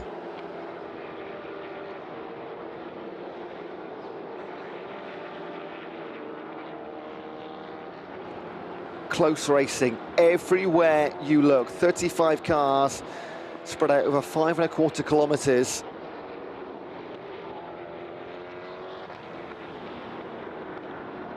Escal performance by Graf. That is for 12th and 11th position, those 2 battling for. Look at them all. More track limits. This first one for Harry Hannum, turn 14. We've seen a few of those coming in. I'll generally keep you up to date when we get to the 3rd, and then the 4th is the penalty. Actually, there is a penalty I've just missed, and it is significant. The car number 500, which we just mentioned, the FTW Racing Team car, 2-minute time penalty for using the shortcut. 2 minutes. That is over an entire lap. Do not use the shortcut, folks.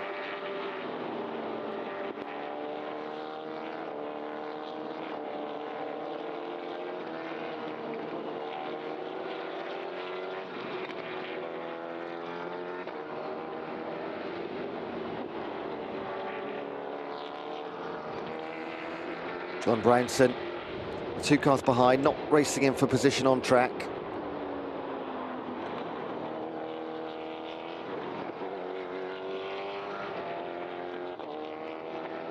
It's just relentless, considering yesterday, if we have the highlight race yesterday was the Kennel GT Endurance Cup, where there was just 12 cars, and for most of it, just 10 in fact. There was often 10 seconds between them around the entire length of the circuit.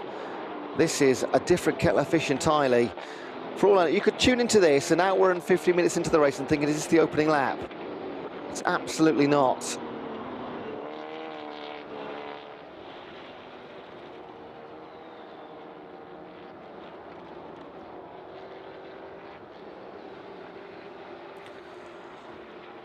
The number 6 car, our championship leaders, now has Paco Wiesenberger at the wheel. And they are the only car to have had 2 mandatory pit stops. Interesting tactics. No, a lie, so was the car number 8, the Graf Racing team. Oh dear. Well, that's the Switch Racing outfit. And looks like they're going to keep that one going, which is exactly what we want. Nazar Lopez Casarato holding the wheel at the moment.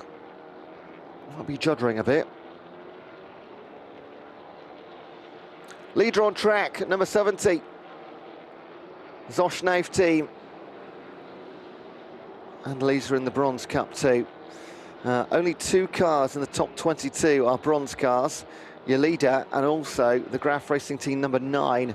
Sebastian Page is piloting that at the minute.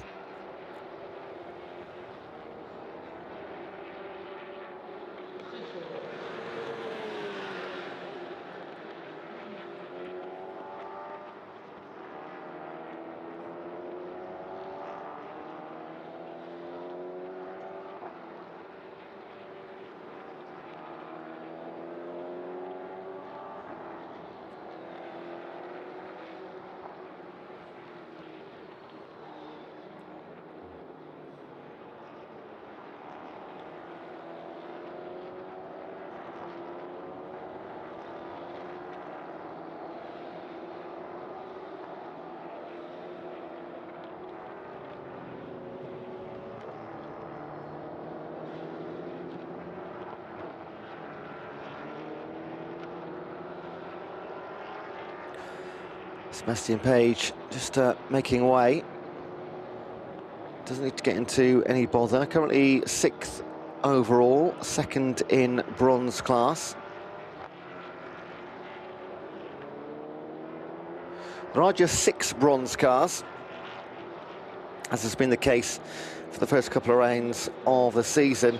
If we take a look at the bronze class competition overall, Kojimo Racing team leading with the car 555. Hang on a second. That is wonderful. After spending some time on the gravel, it's Nazar Lopez Casarato finally finding firm ground. Lewis Rossi on his outlap in the number 4 Switch Racing team. The bronze racing, the bronze cup at the minute, after 2 rounds, is led by Kojimo Racing's team car 555.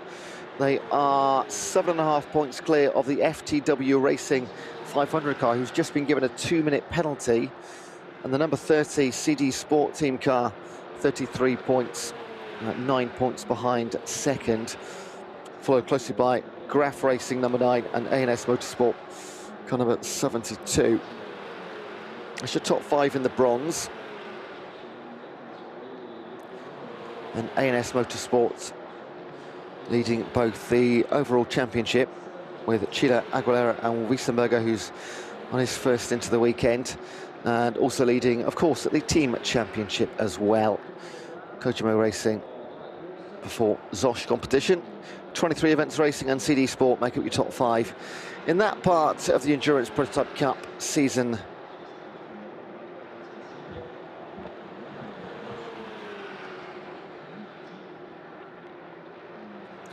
Having a look up the inside, the 66 of Julian Rodriguez in the 77. They are on different laps these two. It's Peter de Curtins in the 66, in 3rd position overall. No car in the top 15 yet pitted twice. So the advantage at this point sits somewhat with the car number 13, so our Switch Racing team. They're the only team in the top 16 that have had 2 pit stops, so they'll jump up shortly when the rest dive in. We're approaching the 2-hour mark. Harry Hannam all over the back of Peter de Curtins. This is a race for 3rd and 4th. Harry Hannam's round the outside. Oh my word. James Winslow said Harry Hannam is one to watch. We are watching. And he has made some remarkable moves since starting his stint about half an hour ago. Generally at turn 1, but that was at turn number 12. That is, looks on the outside, switches to the inside. Peter de Curtins, the bronze driver in the 66 Hageli by T2 Racing team, who led this race for so long, is demoted to 4th place. Hannam up to 3rd.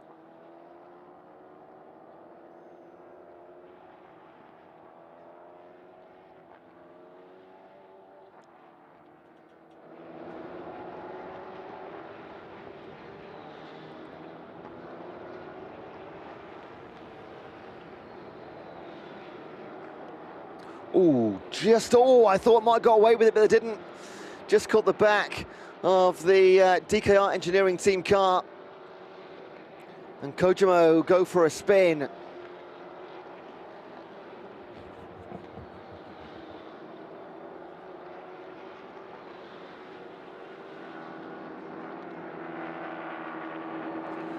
That drops the Kojimo team down to at least 26th place.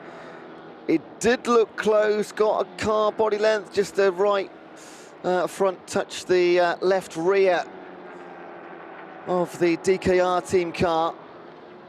And not all those cars going through are going to be overtaking Kojimo, but a few will.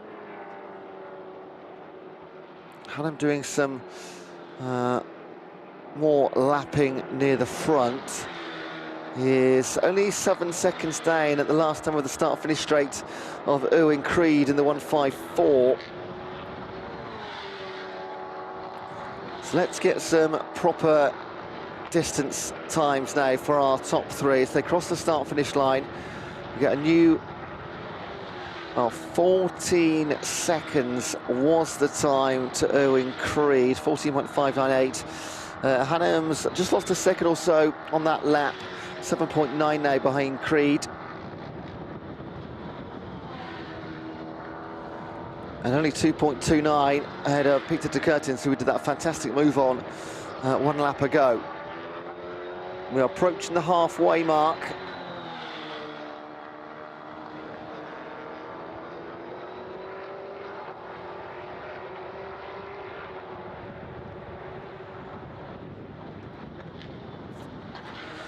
Another of the 23 events racing team in the car number 27, neither than 24 and 13.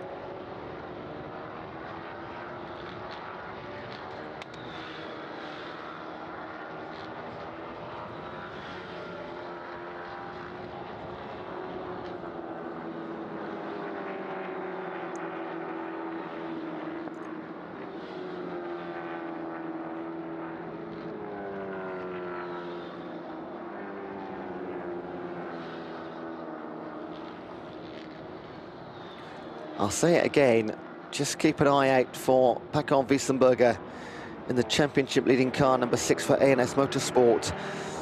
On your screens, only in 18th position, but one of only 2 cars in the top 20 that have pitted twice, so they will jump up and some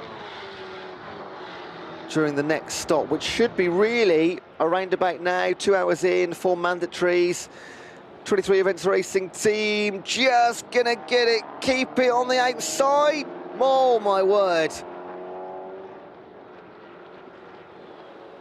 Just holds on to position.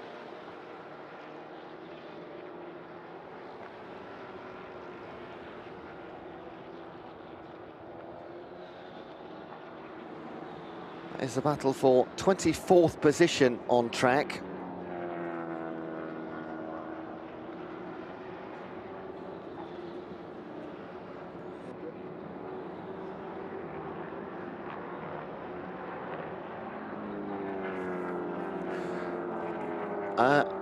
I'm not sure what happened, but the lead at the top is really coming down.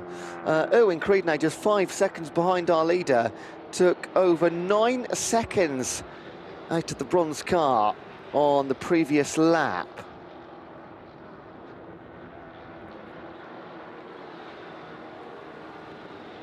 And in fact, looks like Erwin Creed's gone through. I think there might be issues with the car of the number 70, the Zosch Knife team.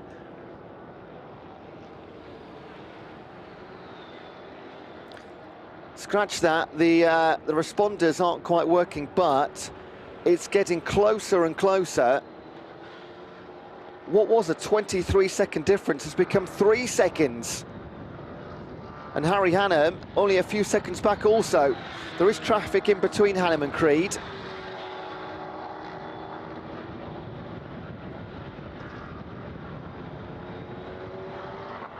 So our leader goes through, and not far behind at all. It's 1.9 seconds now. Wow, crikey, what a shake-up. There's the man chasing, Owen Creed, and in front of him the number 70, Thierry Petit. There's got to be issues, because that car is losing, well, it was only 4 seconds on that last lap, but it was 8 on the one before. You can blame traffic somewhat. Both of these bronze drivers seems to be maintaining that 1.9 difference now. But if I was betting, I'd say Owen Creed might be our leader at the end of the next lap, because he seems to be absolutely flying.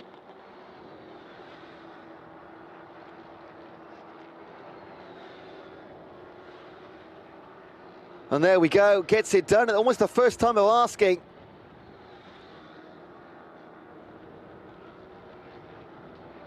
And we do have our new leader, Owen Creed, in the 154 Kojimo Racing team, second in the championship. Not been outside the top 4 in the top first 2 rounds of the season. Consistency is key in endurance racing. And look, already gapping. And Harry Hannum will be next. We've got 1 car in between him and Owen Creed.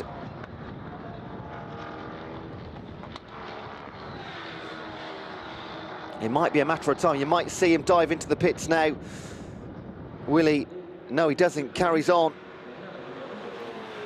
Watch out for Harry Hannum at turn number 1. He absolutely loves it.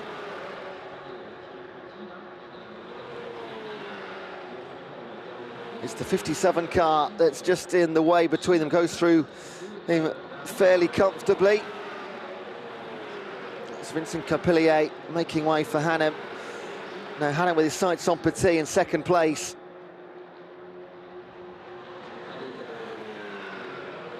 You get the feeling this won't take too long.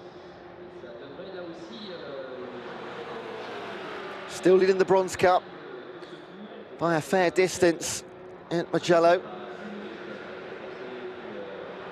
But Harry Hannum absolutely breezes past Thierry Petit in the Zoschneif car. Up into second place, Owen Creed and Kojimo Racing lead. All these cars, just 1 mandatory completed. Again, nobody right now in the top 14 have had 2 stops. The big benefit here for the Zoschneif team is they have no driver balance penalties as a bronze car, whereas Hannum in picture and James Winslow, they're going to be losing 59 seconds. Hate to repeat it, every time they stop. So although this is great for now, they'll lose every bit of it. It's a tough ask, a silver lineup. Have to be absolutely on form every lap, every corner for 4 hours.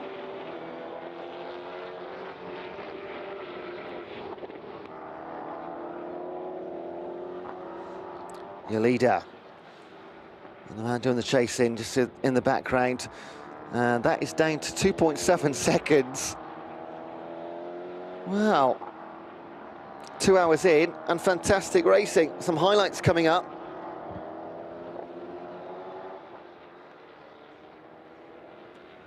And no doubt some mandatory stops coming up pretty quickly as well.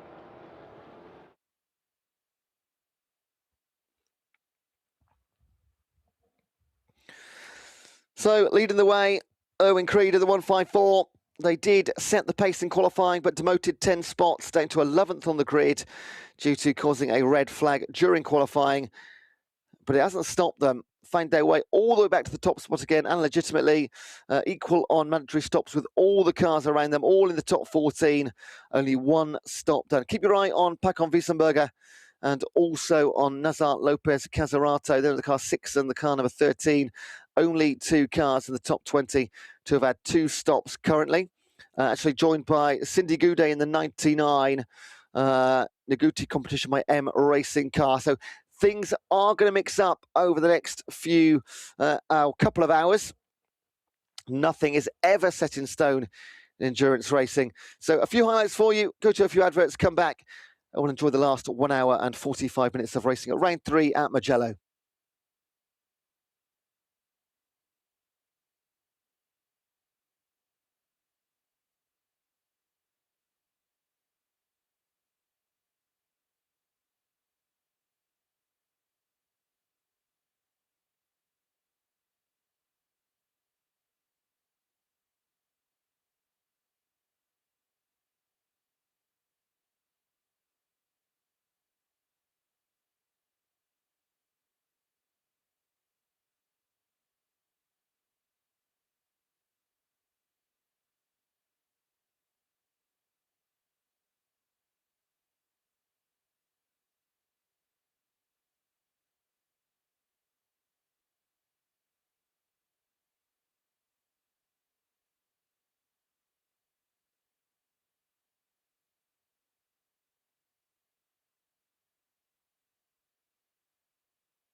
Welcome back to racing. Is your official standings as we enter the last 1 hour and 45 minutes. Leading the way, Owen Creed in the 154, Peter de Curtins in the 66, the 154, Kojimo Racing 66, the Hallyday by Titu Racing, and Harry Hannam in the number 1, who's just come into the pits, which I'm just going to check if that is a mandatory or if it's a refuel.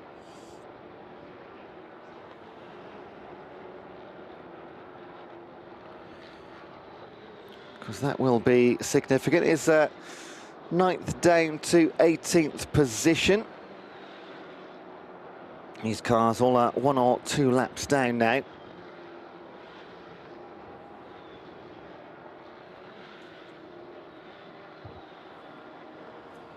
We do have a full lineup of 35 cars.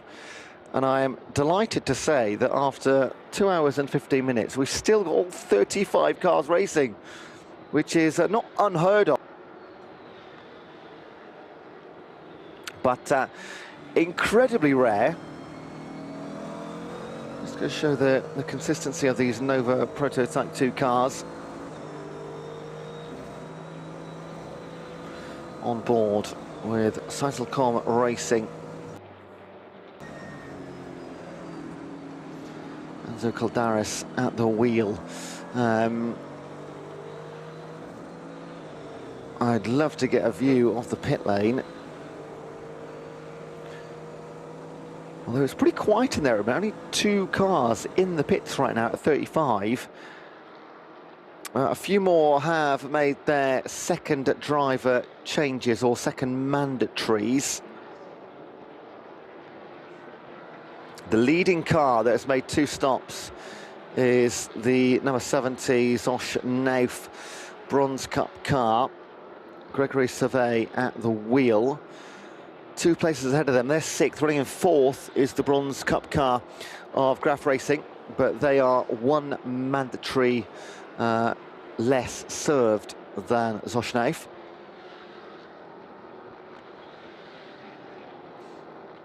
And it is a mandatory serve by the number 1 23 Events Racing team. So they are one of the few teams in the top 10 now. Well, they won't hold on to top 10. They're down to 10th now. They might come out in around about, let's wait and see, at least 11th.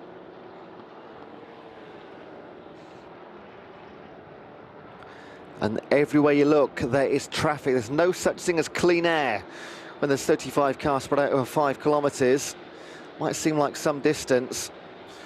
As you can see, they just keep on coming.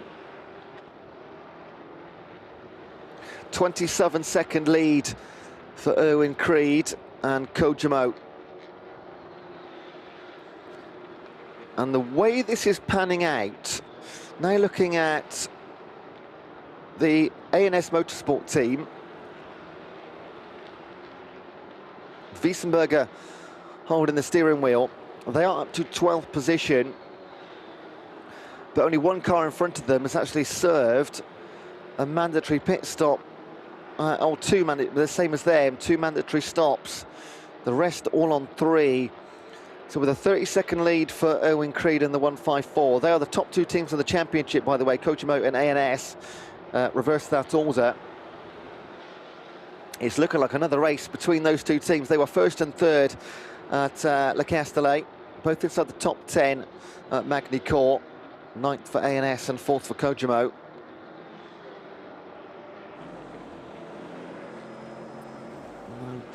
The way this is panning out, those 2 cars might actually be very close.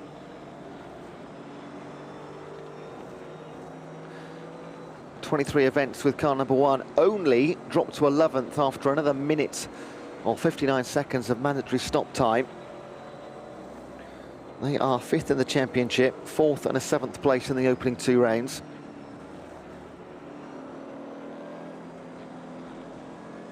Peter de Curtins in the 66.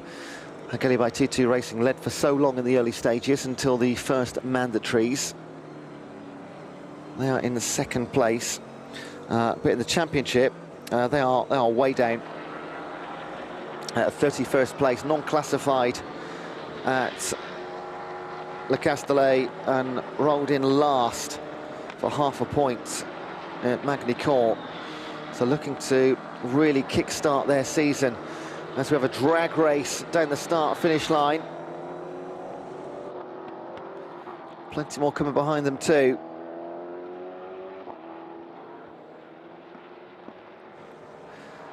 Lauren Withchurch being done in the 386 for Kojimo Racing. Kojimo do have four cars this weekend: the 88, 154, the 386 and the 555.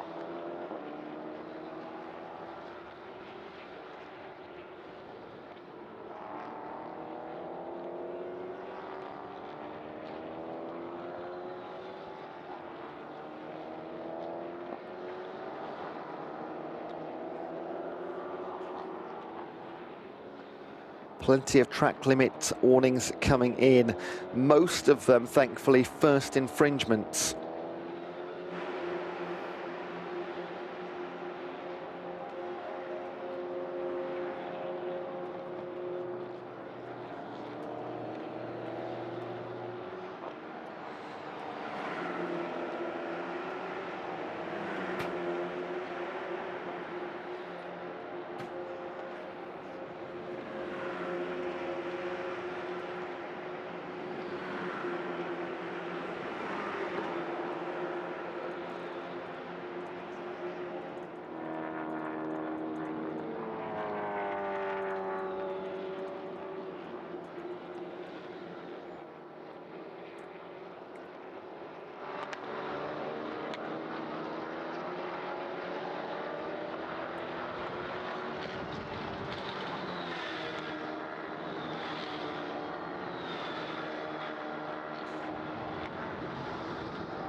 In for a refuel.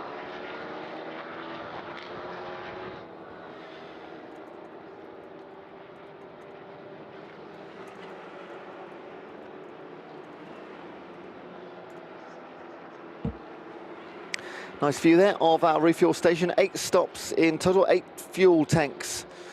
Fuel pumps is the word I'm looking for in total.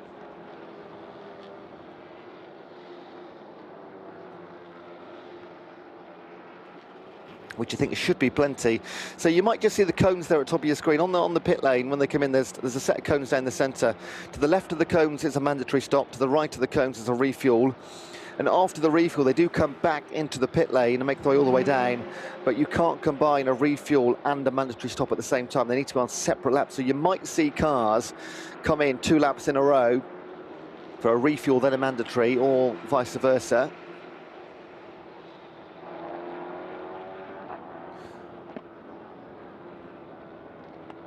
That is the 154, long-time leader for Kojimo, coming back out after their second mandatory stop. Just asking David Moncler to get out of the way. 5th in bronze class, 30th overall at the moment. So either David will move out of the way, or I imagine Kojimo will just overtake when the first opportunity arises.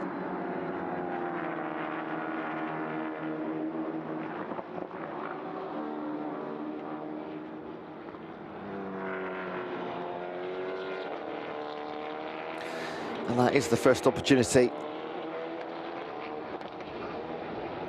Right, David Moncler did move aside there as well. He would have been getting the blue flashing lights on the blue flags.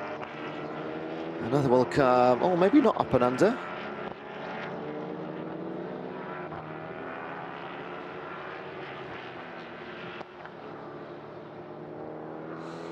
Now that is your leader, Sebastian Page. First time they've led in this race. It's the Graf Swiss Racing Team.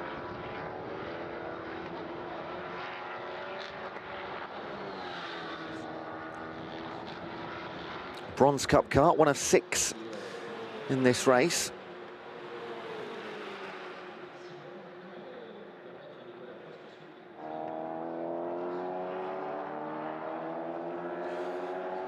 So as well as the 4 mandatories, we're expecting 3 refuels.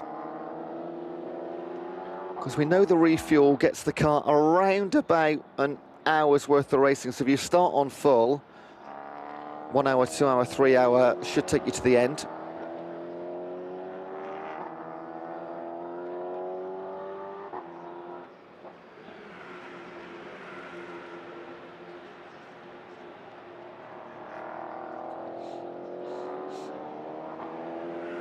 That is the CD Sport team, one of their 3 cars this weekend.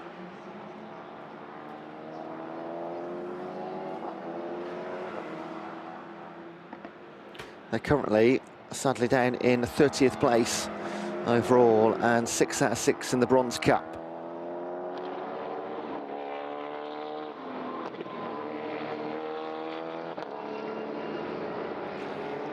I'm going to say your net leader is still Gregory Survey, running around in 3rd at the minute, behind on screen the number 9 of Sébastien Page and Graf Racing, but a mandatory served 1 more than Leandro Carvalho in the 22, in front of him the DB Autosport team in 2nd and Page leading. Owen Creed in the 154 looking to regain positions.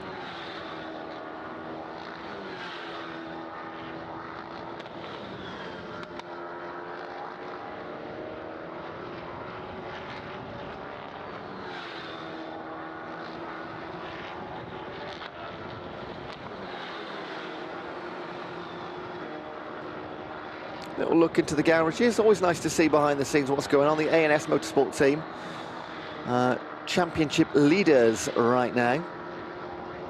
And the 95, sadly, back in the garage. It did enter the garage and around about the 45-minute mark, I think. It spent about 4 laps, about 8-10 minutes in there. Did make its way back out. But now for the 2nd time in this race, it's stuck stationary.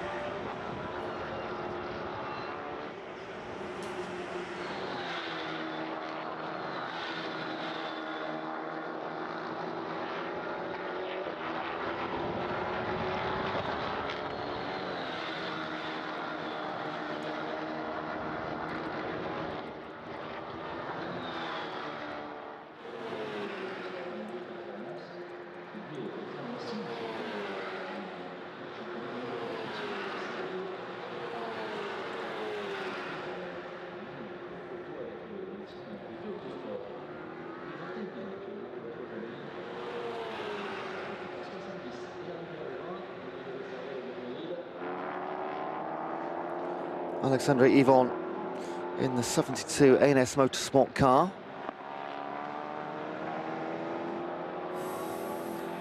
Third infringement of track limits for Clavard in the 28 CD Sport team car. 1 more of those and you get a 5-second penalty.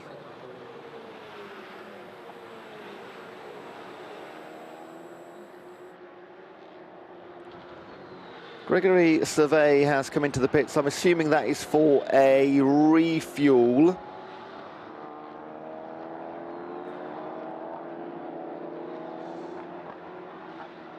Which leaves for the time being Sébastien Page, still leading this race for Switch Racing. Your provisional leader. Into the pits goes the DB Autosport car from 2nd position. Leandro Carvalho at the wheel. Again, unless we get visuals, we can't see if it's for refueling or mandatory. I'm assuming mandatory because we are 2.5 hours into this and some are only 1 mandatory done so far, so they're leaving them all right to the very end. For the 3rd time, are we going to see the 95 of Seiselcom Racing? Looks like it. Well done, guys. Now, they know that their race is done. There's no competing here for them.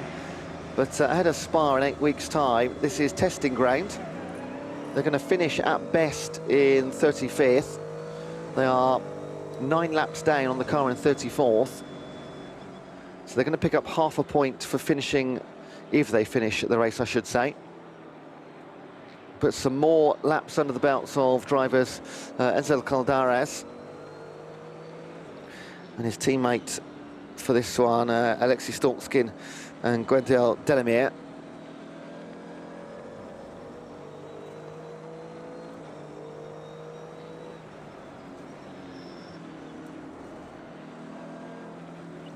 Now, we spoke earlier to our Goodyear representative, and he said track temperatures could get up to 45 to 50 degrees Celsius by the end of this race. It is just gone 12:15 local time, and I mean, air temperature is going to be 34 degrees by about 2 p.m. and we'll just about get to 2 p.m. in this race. And a dive up the inside by Enzo Caldares. Wonderfully done, perfectly timed. And they are now just racing for fun.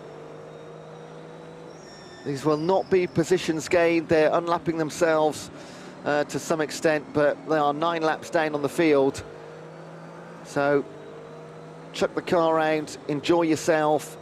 Testing out of the summer break and Spa coming up in 8 weeks' time. This is the last time these cars will race. Until then,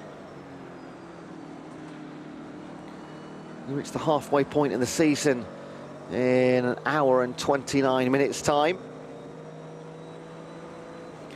And it looks like the top 2 in the championship right now will still be up there. A&S leading on 39.5 points. Kojimo 5 points behind. And they are both competing today. The 555 of Kojimo Racing, their bronze team, unfortunately down in 28th position at the moment.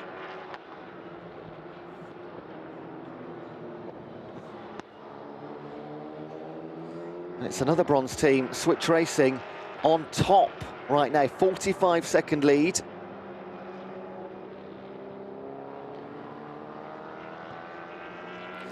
Cindy Goudet on track for the first time today in the 99, the Noguchi competition by M Racing car. They have had one additional stop on all but one cars in front of them. The number 9 car, that's the Graf Racing team, out and back at turn 9. Have we... didn't spot something. That's the Kojimo Racing Team 88 car on your left. And ticking down the clock on those mandatory stops on the right-hand side.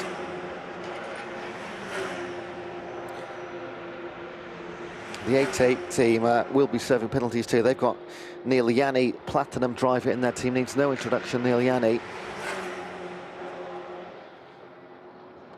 What was all that dust? Oh my word, that is nowhere near the racing line. And that's why, that's your leader. Sebastian Page, the bronze driver, leading, or was leading by about 45 seconds. Now it's 29. That's why.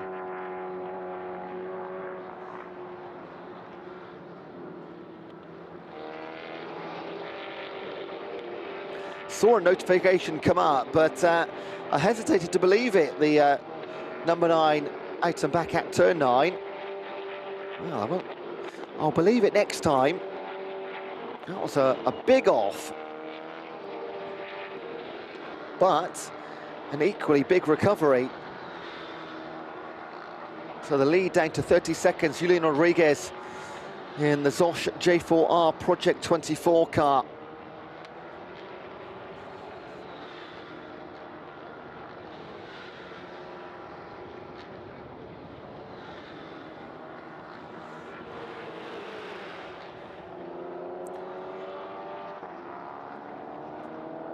Blue flags getting plenty of work today. David Moncler moves aside for Sebastian Page.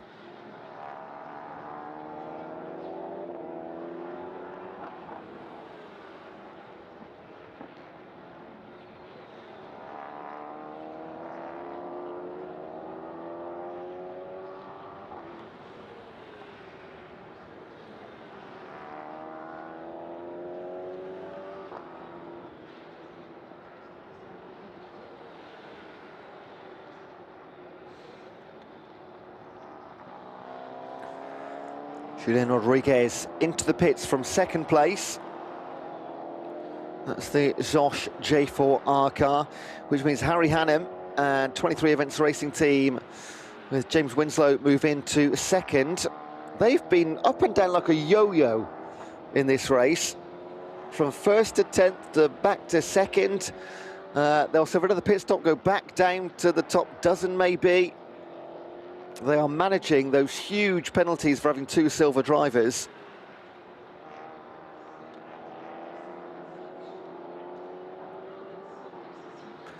I understand Harry is doing a 2-hour stint at the moment in the car number 1, so James will do the last hour. And he's doing 2 hours, Harry, on the same set of tyres. There'll be no change. And again, squeezing through the back markers.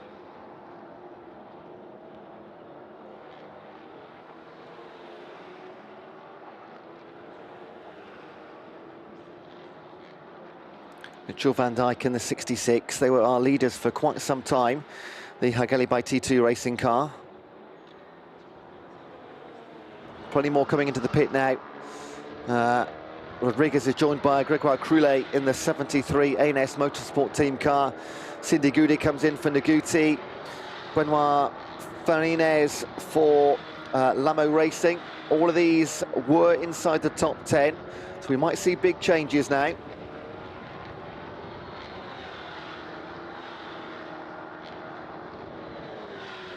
Azara Lopez Casanato just moving past Paco Wiesenberger.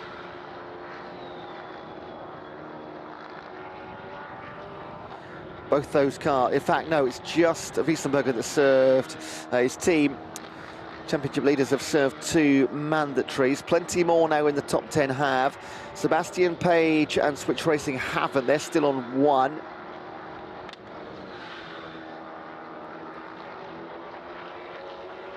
So they have a big lead, but they'll lose it on the driver changeover or the mandatory. You don't have to change drivers, that mandatory. You can just sit still if you wish.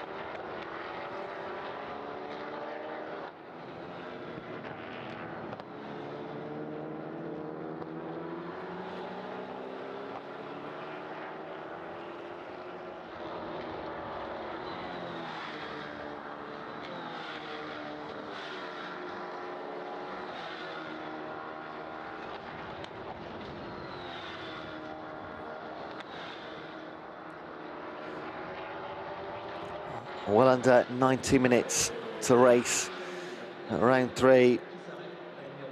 One of our four-hour races across the season.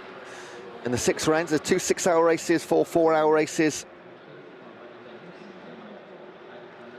And in the Prototype Cup, they bookend the 6-hour races, first and last races of the season.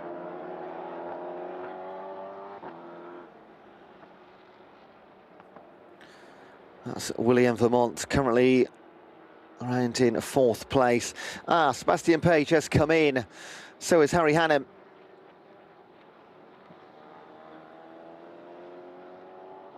So William Vermont in 4th will very soon find himself most likely up to 2nd.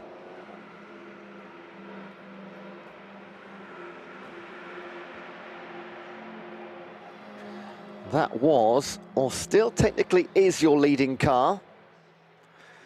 The number 9 of Switch Racing. Truley and Page. Page at the wheel, and he'll stay at the wheel, it seems. It's another one in the books for them then. 2 down, 2 to go on the mandatories.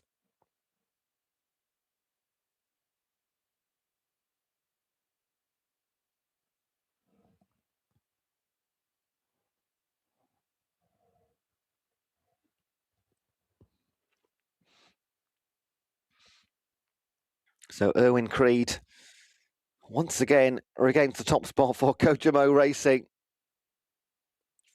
It is fascinating trying to do the maths and looking at the differences, the penalties, the fueling, who's done what, how much fuel have they got left in the car. Sébastien Page comes back out, leading the Bronze Cup.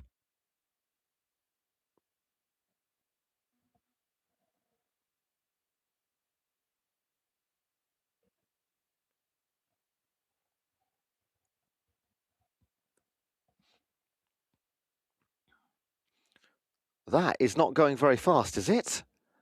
Oh, no, no, no, hang on. What is wrong with the Graf racing car?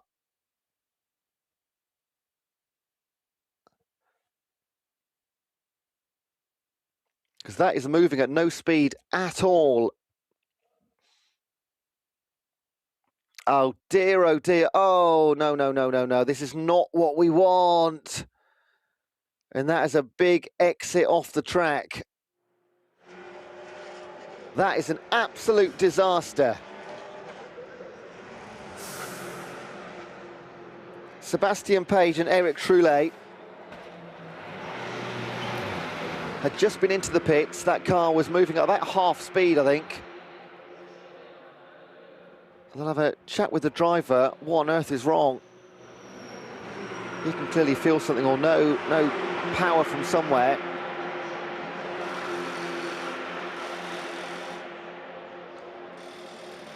And it was a drastic exit towards the pit lane via an alternative route.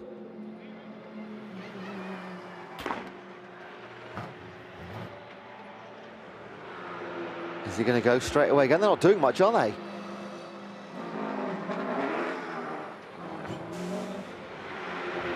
And now they're under investigation for using the shortcut. We saw that earlier, and it was a 2-minute penalty. So maybe Sébastien Page did the math and thought, using that shortcut, I'm going to burn 2 minutes. But no, even at that pace, we got round in, oh, I don't know now. Harry Hanneman's back out. And that is going to put Graf Racing, who it was all going so well, served a fairly standard mandatory. That car is not good. And they've sent it out and come straight back in. Oh dear. They did half a lap last time. Barely did a few cars length.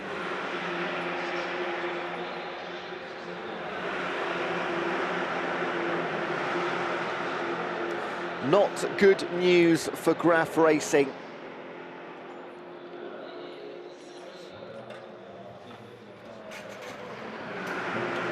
The driver, Sébastien Page, knew there was something wrong and clearly was told to crack on, things look okay, and he tried to, got, what, 20 yards? And no, pushed back into the garage. And that's about as bad as it gets, being pushed up on hydraulics. Let's find out what's wrong. Maybe electrical problem somewhere. Power unit failure, who knows? We'll try and find out for you. Good news for Gregory Sauvet and the Zoshnav team, the car number 70. Because they will now move into serious pole position in the Bronze Cup. Owen Creeds leads overall, but they have got one more mandatory to serve than William Vermont behind them and Gregory Sauvet. Next will be Pacon Wiesenberger. They moved up to 5th place, our championship leaders. The ANS Motorsport team. Now, I did think about an hour ago, I'm going to say, I'm going to pat myself on the back here. About an hour ago, I said, watch out for car number 6. They're currently in 17th, but I think they've used their pit stops early, and that is proving to be the case, up to 5th place now. As predicted, a 2-minute penalty for car number 9, using the shortcut. So it goes from bad to worse, but they must have known it was coming. From leading the race to in the garage, stationary with a 2-minute penalty. It is not quite weekend over, but that is going to be a bitter pill to swallow for what looked like such a good, 1 hour, 2 hours, 45 minutes. Sebastian Page and Eric Troulet, wow, a real shame. In the championship, they were 18th, their best finish 20th in the opening round at Le Castellet. And they're going to struggle to match that now, sadly. So let's concentrate on what's happening there now on the track. Leader Owen Creed for Kojimo. Just waiting to see the confirmed time between the top two. Just 26 seconds. So William Vermont in the 57 SKR performance by Graf. So some good news for Graf at least. They will be they're our net leaders. They've served one more mandatory than Kojimo, and then Gregory Savet and Zoshnev find themselves once again inside the top two once this mandatory has become a level playing field. And you might find Paco Wiesenberger also in the top three. 2 cars in front of him, still to pit for a second time, which is remarkable considering we're 2 hours 45 into this. One car has had 3 stops. That's Sandro Pirasuti in the car number 4 by Switch Racing. So you'll see them jump up the standings as we go through this. Championship-wise, they're down in 16th with Rossi, Young and Prusi, their 3 drivers. 15th and a 17th position in our first 2 races of the year.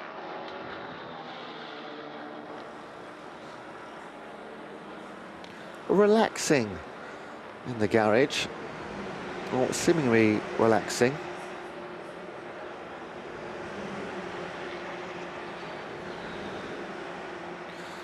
No pats on the back of congratulations at the back, or consolation. Find out in an hour and a quarter. Nothing's done yet. Owen Creed in the pits, our leader, the 154 car, Kojimo. They won't be our leader for long. This will drop them back at least.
On board with Enzo Caldares, just considering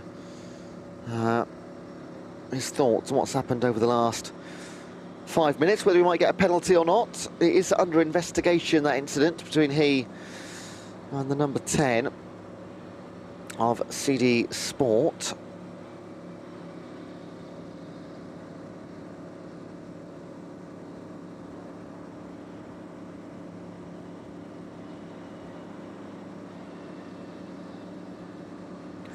The view from above at Mugello, surrounded by Tuscan countryside, not too far from Florence here.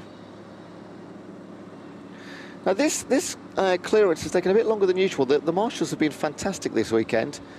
The telehandlers always seem to be in position. Of course, they'll know the most popular spots. This does seem to be bunching up a bit, doesn't it? Considering under full safety car, they're generally just like roll round at about half speed. So maybe some tactics coming into play somewhere. The stewards will be on it, helping out sister cars.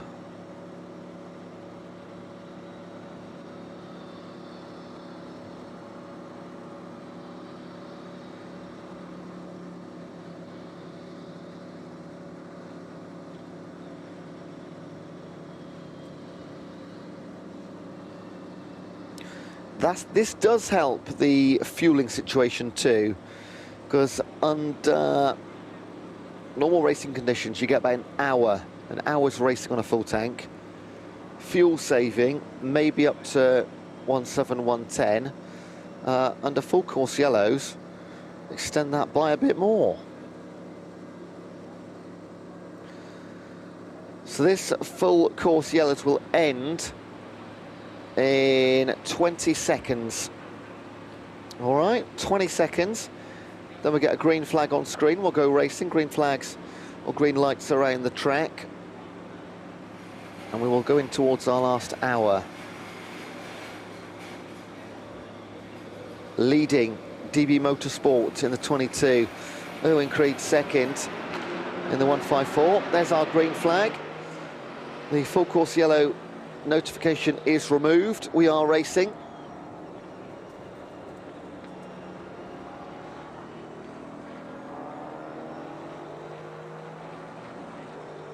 And I understand now that, in fact, the car number 6, ANS Motorsport, currently riding around in 8th position, they've served all of their mandatories.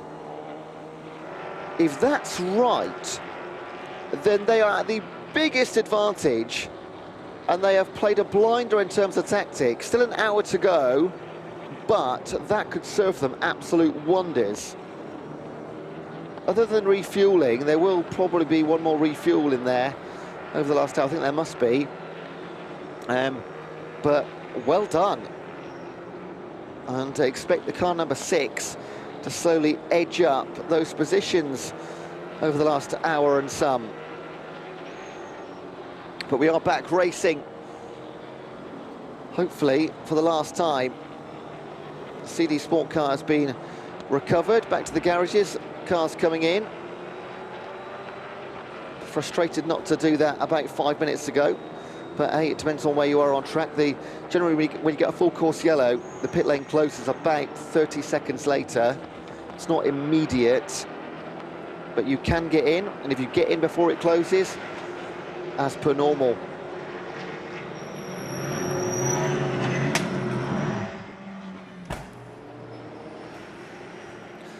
The 22 pits from 3rd place, Andre Carvalho. In fact, they pit from 1st. They were so close, though.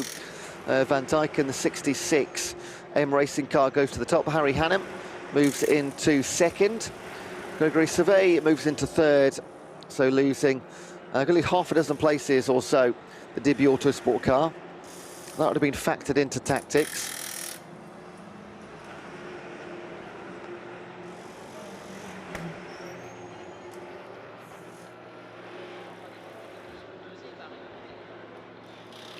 By my reckoning, they'll still have one more to serve after this as well. In fact, possibly 2. Yeah, 2. So they've left theirs really late. And this is where, like every endurance race, about halfway, you're a mathematician, especially the team managers, working out where we really are on track.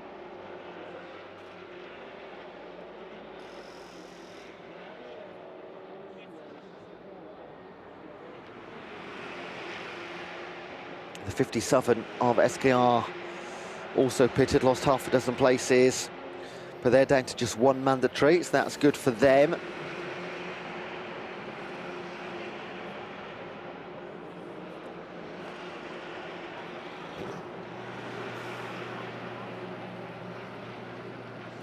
At this stage of the season, just approaching halfway, it's just consolidating points as well as trying to win these races, because consistency, if you can finish 6 races, you're going to be right up there.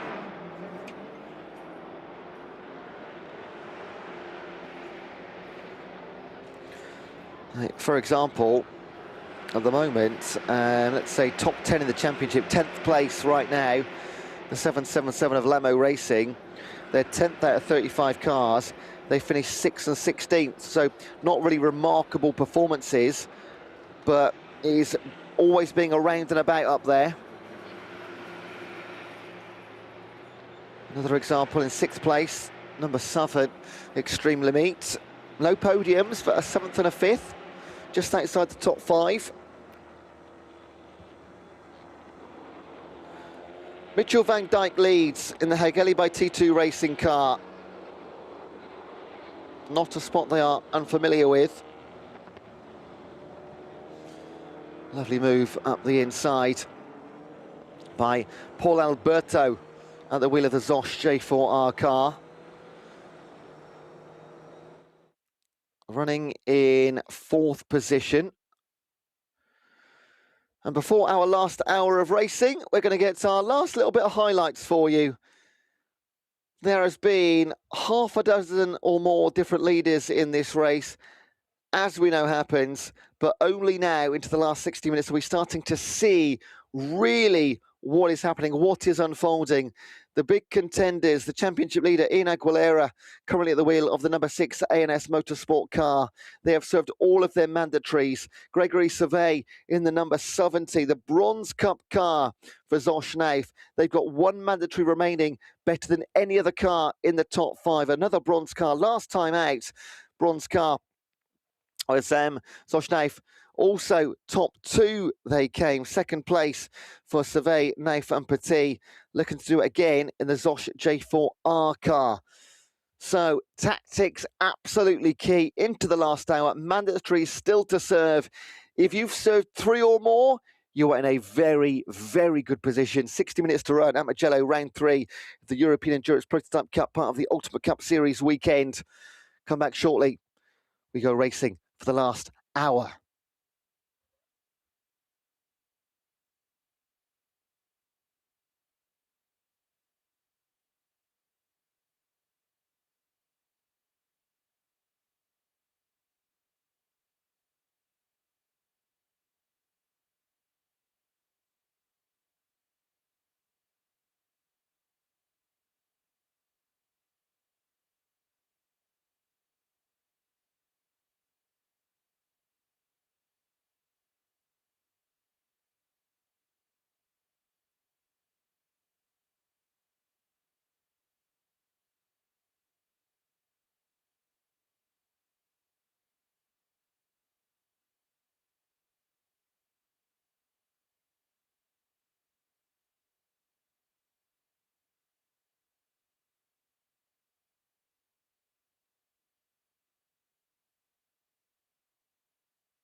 Welcome back to racing. This is your official leaderboard as things stand into the last 50 minutes and 4 seconds of round 3 at Mugello in the European Endurance Prototype Cup weekend. Mitchell van Dijk leading in the 66 for Hallyday by T2 Racing. They were there right at the start of this one, but they've served one fewer penalty, mandatory pit stop, I should say, than most other teams. Then you got Paul Alberto in the 77 for Josh by J4R Project Racing. In third place, as it stands, Ian Aguilera, tipped by me as a favourite for this not too long ago, due to them having served all of their mandatories already, well before anybody else. They went in really, really early. Nicolas Prost now, Platinum driver in the 154 as a Kotomo Racing team car. So it is still nothing officially decided yet, but if you're a betting man or a betting woman, then I'd be pointing at the championship leaders, Chila, Wiesenberger and Aguilera in the NS Motorsport team car, currently in third place. No more mandatories to stop. They may have a refuel remaining. However, they are looking incredibly good. Won the opening round at Le Castellet, 9th place finish at Magny-Cours in round 2, and they're looking to go 2 wins for the season here at Mugello, barring any mishaps over the last just under 50 minutes now.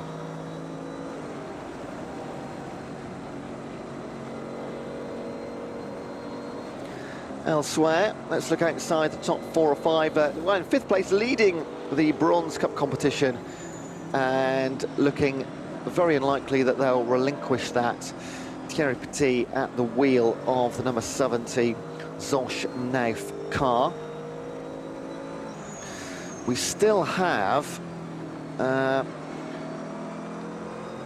just going to wait to see one sector time for the car number 95, because if that's the case, they have been into the pits twice, the 95, but they've managed to get it back out on both occasions.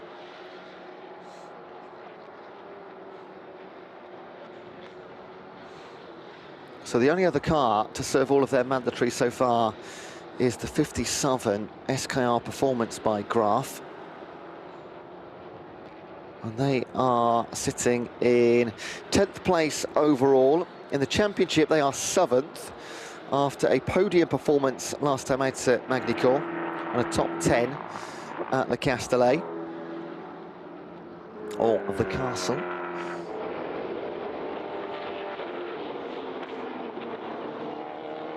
Now, of course, not every overtake you see will be for position. It'll be lapping or unlapping. That is your current leader, Paul Alberto at the wheel, silver driver in the 77. He's joined by Arnaud Robin, bronze driver, and another silver driver in Julian Rodriguez. So their penalties will be pretty hefty at 34 seconds per stop. Only the bronze driver lineups, full bronze lineup, get no balance penalty at all.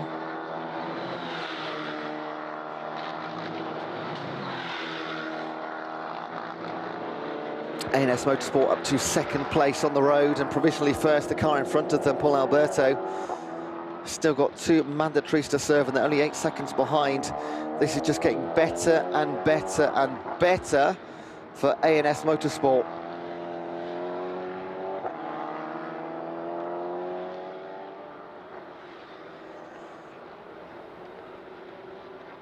And looking very good too.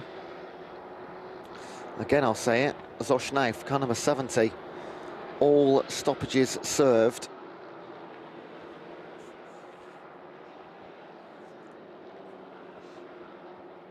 They had a runner-up place, 2nd at Magny-Cours, is behind the CD Sport team of Clavard, Jensen and Piguet that time. And they're going to get another runner-up spot.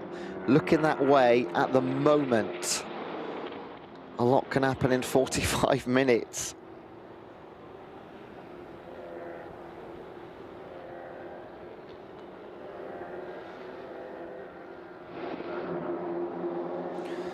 Now, Thierry Petit, in that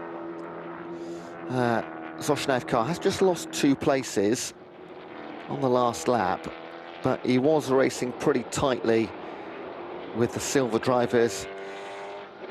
Sami Megdunif of DB Autosport and also Roland Hernandez of Switch Racing. So I won't read too much into that at the second.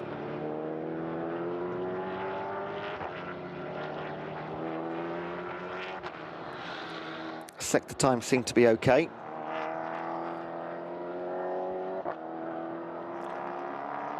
That's Naguti coming out the pits. That's the number 99, isn't it?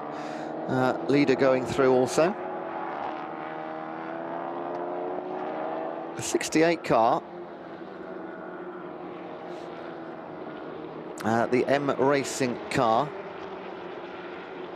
Currently piloted by Jonathan Thomas.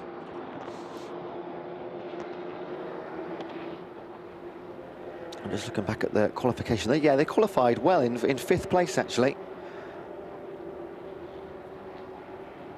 Another car who qualified very well. Well, second in qualifying, pole due to a 10-lap deduction, 10 grid placing deduction for Kojimo Racing in the 154. The car number 88 from the other Kojimo team. The top 2 spots, however, they are down in 88th, 26th place, sadly, after a great start to the weekend in qualifying. All of their mandatory served us, so they may jump up half a dozen places over this last 43 minutes. There's Ina Aguilera in 2nd place on track, but we can call him leader.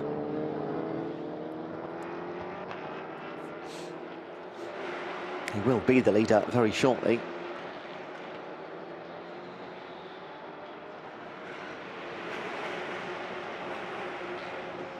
One of our DB Autosport teams.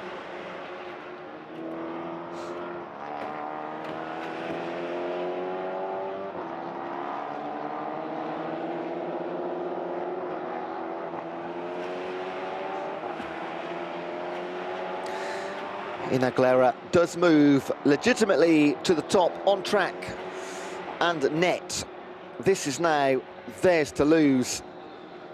Paul Alberto comes into the pits for the penultimate time for the Zosh J4R Project 24 car. And now championship leaders are leading the way after a win at Le Castellet, a top 10 at Magny-Cours. Looking to be the first team not to have just 2 wins, but 2 podium finishes this season.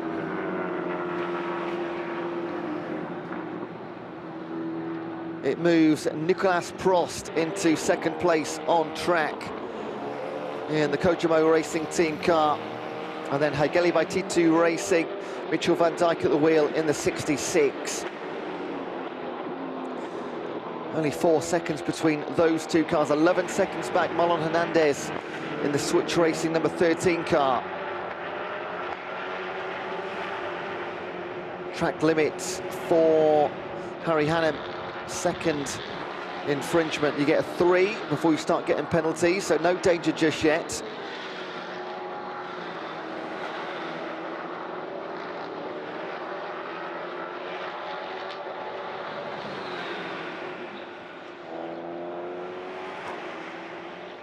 Blue flags waved. Leading cars coming through behind you.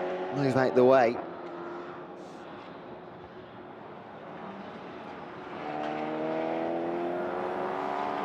And that's why Ina Aguilera, our leader on track and in championship.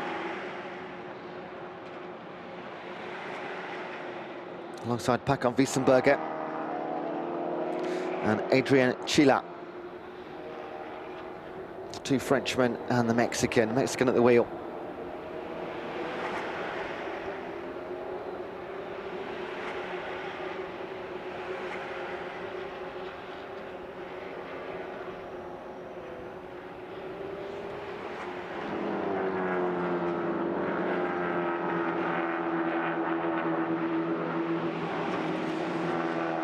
other than bad luck, it's very difficult to see now what can stop A&S from extending their advantage at the top of the championship.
With a win, they would hold a sizable advantage at the top of the championship.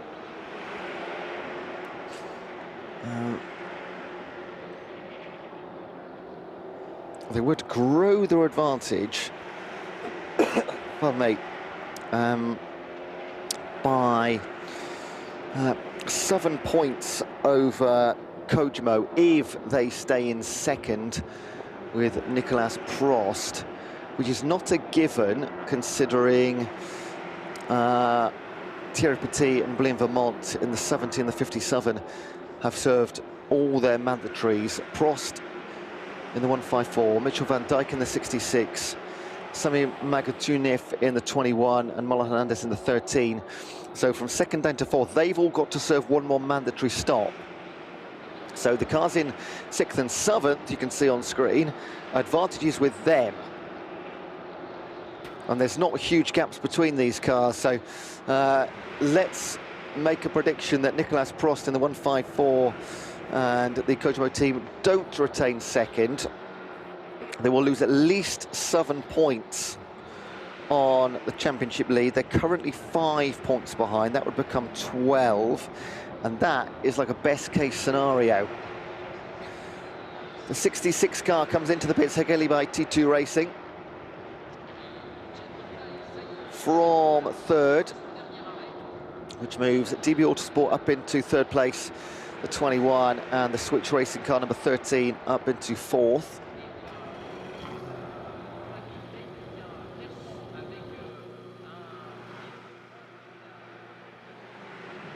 Oui, on en a parlé ces dernières minutes, la voiture numéro 6 de l'ANS Motorsports, et on va retrouver Pacom Wessenburger qui a été un des artisans de cette course qui n'est pas terminée bien sûr, mais on commence à y voir un petit peu plus clair. Vous avez été finalement très discret aux avant-postes, vous partiez de la 20e place sur la grille, on le rappelle, Pacom.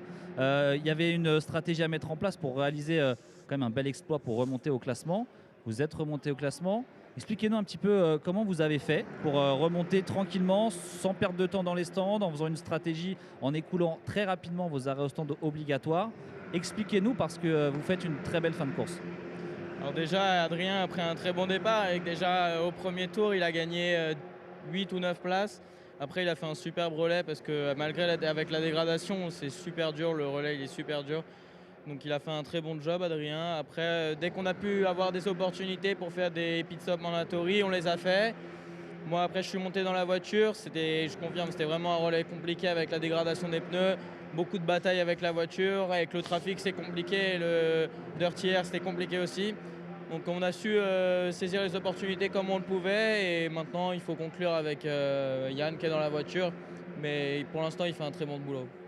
Vous êtes également en tête du classement général de ce championnat. Avant ici cette épreuve au Mugello. Une belle régularité donc depuis le début du championnat. On arrive ici au Mugello, une piste qui n'est pas évidente à dompter quand on n'a pas d'expérience notamment sur ce circuit. Les qualifications étaient aussi raccourcies hier. Comment vous avez géré justement ces premiers jours avant de prendre le volant pour la course? Le premier jour, moi je connaissais pas la piste, c'était la première fois que je venais ici, donc c'est un super circuit, c'est top, il y a beaucoup de virages rapides, c'est incroyable. Donc j'ai appris la piste comme petit à petit, step by step, et après au qualif on a essayé de tout mettre dans l'ordre, donc moi je fais la pole en Q1, malheureusement en Q2 à cause d'un drapeau rouge, Adrien n'a pas de tour, donc on compte pour rien, et Yann fait P2 à la dernière séance, donc c'est une très belle qualification pour nous. Mis à part que Adrien n'a pas de temps, on fait les premiers de ceux qui n'ont pas de temps en Q2. Sinon, je pense qu'on aurait pu largement avoir la pole position. Et voilà, maintenant, on n'a rien lâché. On est parti au combat à la course avec le couteau entre les dents. Et là, on fait le boulot comme il faut. Écoutez, on vous souhaite une bonne continuation. Vous avez fait un bon boulot jusqu'ici. En espérant que ça continue. Merci Paco. Merci.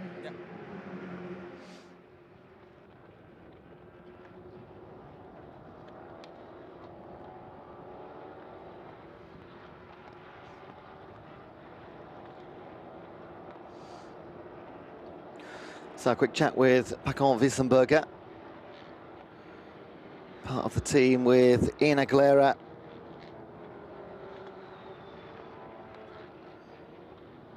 And Adrian Chila. Oh, we got a full course yellow. There is a yellow flag in sector 3. Sector 2, sorry. Maybe we were concentrating far too hard on that.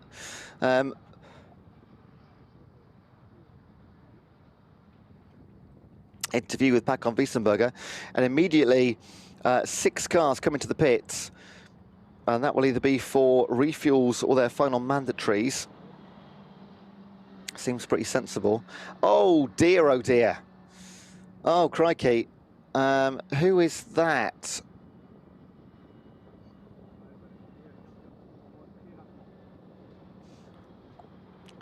That is going to take some time to recover. Looks like car 73, which was Gregory Croulet and the ANS Motorsport team. One of their 4 cars. Some very clever pit stops for fuel. And just to throw a spanner in the works here, all right, there's been an update. It appears that the number 6 ANS Motorsport team, our leaders, have not served all of their mandatories. It was showing as 0 for the last 45 minutes. It is now gone back up to 1. They do need to serve. They should be, I'm still going to say, okay. They've got a 23-second lead, and the 4-5 cars beneath them all have also got to serve 1 mandatory still. Makes it look much better for those behind, though. This is a lot tighter than we thought, in fact. With a bronze, silver, silver lineup, their mandatory balance penalty is 34 seconds. Well, well, well. And it also means that the likes of Nicolas Prost and the Kojimo racing team are in a pretty solid second. That is an interesting update. Wow.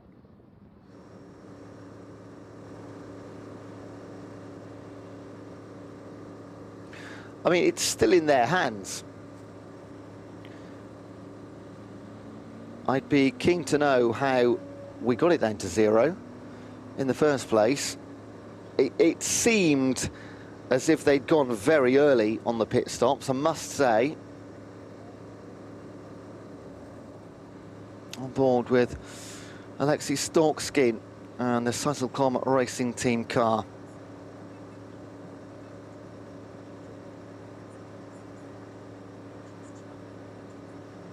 Ah oui, Whenever I say Alexis au sein du Stortzkin. box de Zoche Compétition avec le team manager Oh, Jean-René pit lane de Fourneau. first.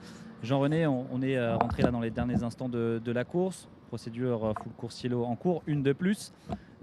Beaucoup de voitures sont prétendantes à la victoire, voire au podium en cette fin de course. La 70 notamment de votre équipe est plutôt bien placée avec tous les arrêts au stand obligatoires effectués. Comment déjà, premier bilan de la course jusqu'ici, est-ce que vous êtes satisfait? Est-ce que vous êtes dans vos attentes? Alors oui et non, en fait avec la voiture numéro 70 on est plutôt content parce qu'on a été quasiment toute la course dans le top 5 et ça s'est bien passé pour nous. On a fini tous nos arrêts mandatory, donc maintenant il n'y a plus qu'à dérouler, on attend. Par contre avec la 77 c'était un peu plus compliqué en début de course, on s'est fait enfermer, il a perdu beaucoup de place et du coup on a perdu du temps et c'est difficile à remonter quand même. Procédure full course yellow, qu'est-ce que ça change notamment pour la 70 qui reste en course pour des très bonnes places? Ça change quelque chose pour vous en termes de stratégie, avantages, désavantages? Expliquez-nous. Non, pour nous ça ne change rien, on est sur notre tableau de marche. Bon, ça a été un petit peu la loterie parce qu'il y a certaines voitures qui ont eu la chance de pouvoir en profiter, donc c'est un peu le problème de la réglementation où la piste est fermée et puis certains peuvent en profiter, donc voilà, c'est jackpot pour eux. Nous ça n'a pas été le cas, on va voir quand tout le monde aura fait quelques tours où on se situe sur les positions. Pour terminer, un propos un peu plus général sur ce week-end sur le circuit du Mugello. Parce que déjà c'est un circuit que vous connaissiez bien ou pas du tout. On sait que c'est un circuit assez exigeant, notamment pour les voitures, avec beaucoup de sorties de piste. C'est très rapide, il y a beaucoup de dénivelé. On ajoute à cela une chaleur assez accablante. Alors nous c'est la première fois que nous venions ici, donc on a découvert, la plupart de nos pilotes aussi. Et moi j'ai trouvé que la course a été plutôt calme. Au vu des qualifs, on s'attendait vraiment à l'inverse. Et puis là, bon oui, il y a eu des full course yellow, c'est le 3e, mais dans l'ensemble, ça a été cool. Merci beaucoup, on vous souhaite bonne continuation. On sait que ces derniers instants sont assez tendus pour tout le monde. Mais bon, c'est ce qu'on aime sur l'endurance et ses formats. Merci beaucoup. Merci.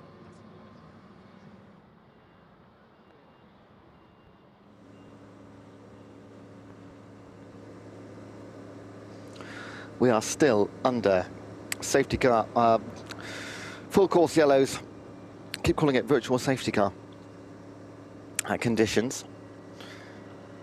And this will suit some and it will frustrate others. There's no pitting under full course yellows. Pit entry closes. When they bring out the full course yellow, you get about 30 seconds until pit entry closes. So you get a little window of opportunity that you can jump on.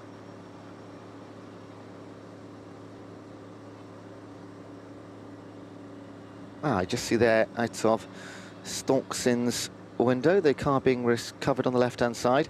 I dare to say his first name anymore, because whenever I do, my Alexa comes on in the background. It's quite frustrating.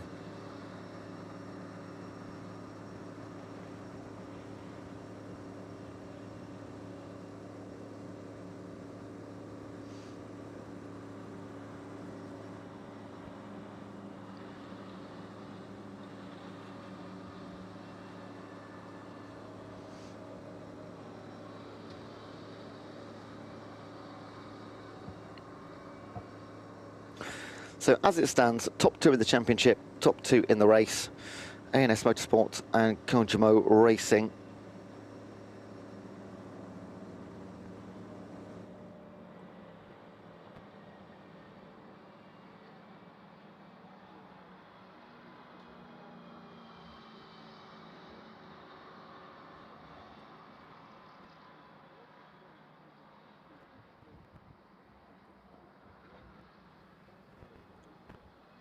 Some reprieve from the heat, a little bit of overcast we had yesterday afternoon, not so much today. We're expecting 34 degrees peak temperatures around about now, 20 past 1. Your peak's about 2 o'clock local time. Track temps between 45 and 50 degrees. Each team has just 3 sets of tyres for the race.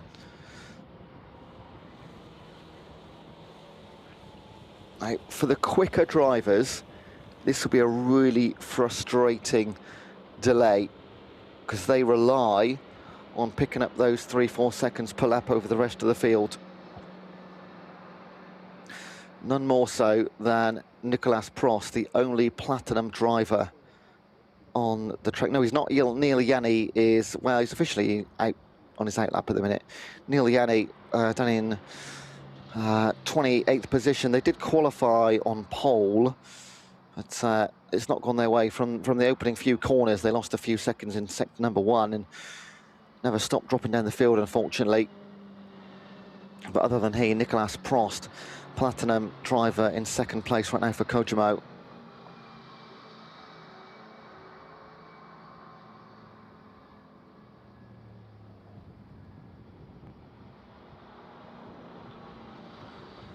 So we've been under full course yellows for about, just coming up towards 10 minutes.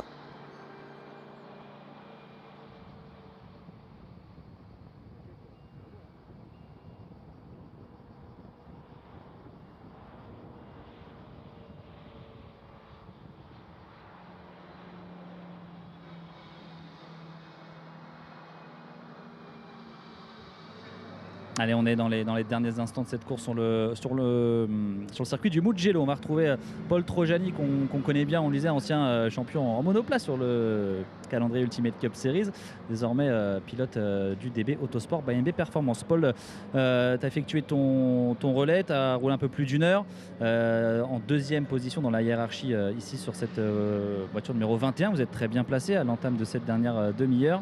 Vous êtes dans vos attentes, au-delà de vos attentes. Quel bilan tu peux faire déjà de cette course? Non, franchement, c'est une très bonne course pour l'instant. On est même au-dessus de nos attentes. On partait dernier au début de course. Pierre a fait un relais monstrueux. Franchement, il a été incroyable. Moi, j'ai réussi à faire mon relais comme il fallait, sans trop dégrader. J'ai fait mon heure sans erreur. Et Samy fait encore le boulot, donc on verra. Mais pour l'instant, ça se passera bien. Il y a une bonne pression, j'ai l'impression ici, même si tout le monde reste calme, on sait que les fins de course sont très intéressantes et passionnantes ici. Paul, cette NP02, comment tu te sens dedans? Tu commences à avoir pas mal de tours et d'expérience sur ce prototype, toi qui a été brillant en monoplace, et puis également sur le circuit du Mugello, comment tu vis ce week-end ici? Ouais, non, franchement, très bien. On a eu un week-end un peu compliqué au début, on a eu beaucoup de problèmes de fiabilité, mais jusqu'à encore la qualif, c'est pour ça qu'on part loin. Mais maintenant, je suis assez à l'aise dans la voiture, c'est une très bonne caisse. On verra pour la suite du championnat, mais là, cette course-là, on a été très bien, donc on verra comment on pourra finir. C'est toi qui as passé le relais à Samy, si je ne dis pas de bêtises. Vous vous êtes parlé, vous avez pu échanger au moment du changement de pilote? Non, là, non. On a fait un driver change le plus vite possible. Mais je le remercie parce qu'on a fait un très bon week-end. Il nous a vraiment beaucoup aidé avec l'expérience qu'il a de la F2 et de la LMP2. Franchement, c'est top. Merci beaucoup, Paul. Bonne continuation. On va suivre votre fin de course avec attention. Et merci beaucoup. Merci à vous.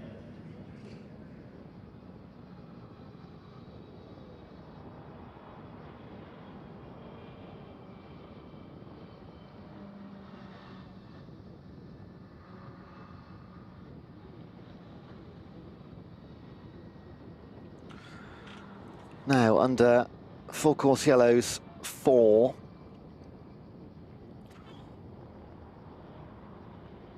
Oh, new update. Pit window will remain open to the end of the race. Okay, all right.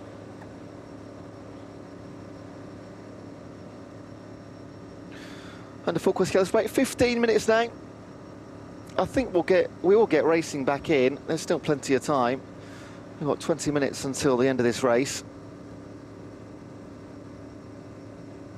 The lead is 42 seconds for the number 6 A&S Motorsport team car over Kojimo Racing. They've got 13 of Switch Racing in third place. In fourth, the DB Autosport team. And in fifth, the Zosh J4R Project 24 car. All 5 of those teams still got 1 mandatory to serve. And generally that window, the pit window would close. However, they're going to remain it open out to the very end of the race.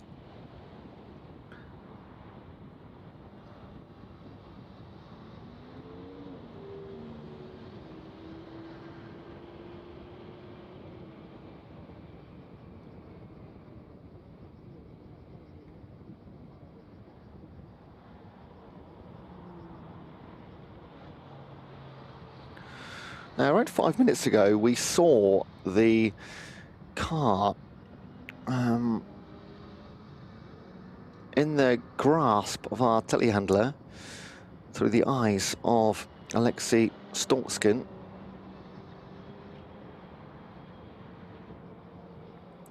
So I thought we'd be racing by now, if I'm honest, but we shall wait. So cars are able to make refuel pit stops. We don't want cars running out of fuel, but they won't be making mandatory stops under the full course yellows. That would be a bit harsh, wouldn't it?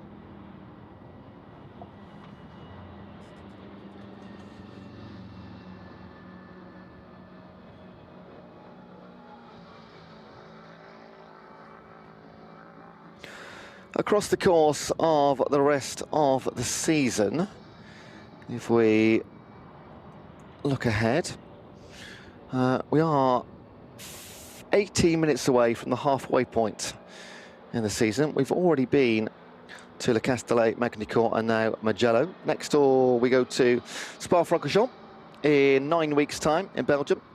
Then we go to Navarra and we finish the season in Portimao. So a 6-round season. The last race will be our second of 6 6-hour races. Second of 2 6-hour races, the 4 in the middle, all 4-hour races.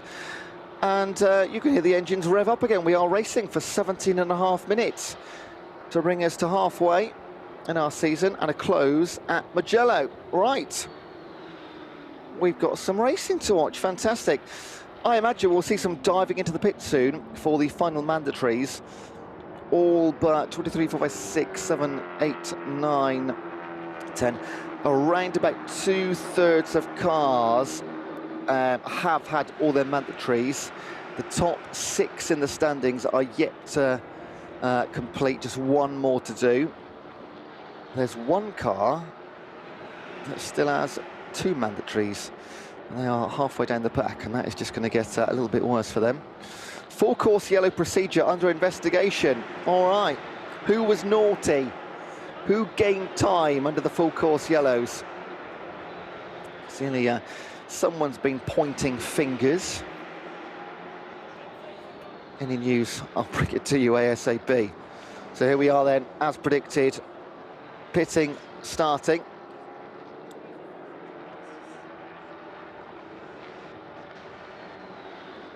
.386 is in of one of our other Kojimo Racing Team cars. Not mentioning them too much today. Nathan Posmentier was at the wheel.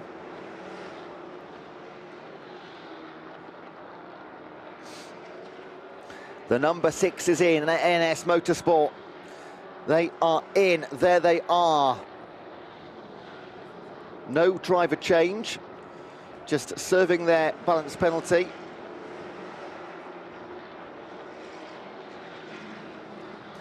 So Ian Aguilera will remain at the wheel. Doors open to give us some fresh air for a few seconds.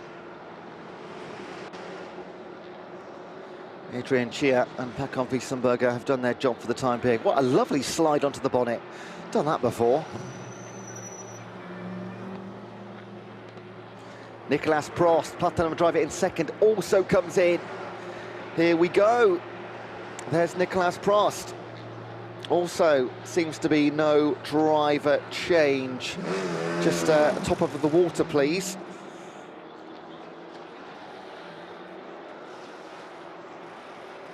So we will race to the line for the time being. In the number 21, the DB by Autosport car, Sami Megatunif will take the lead on track. In comes the 555. Philippe Touron. They are running third in the Bronze Cup at the moment. Doesn't look like anybody's going to catch the 70 Zosh Naif car. They're running in 9th. And that should get a bit better, because 5 cars in front of them are either doing a pit stop or on an outlap or are yet to pit. Their work is done in that sense. Serving those balance penalties before they can come back out.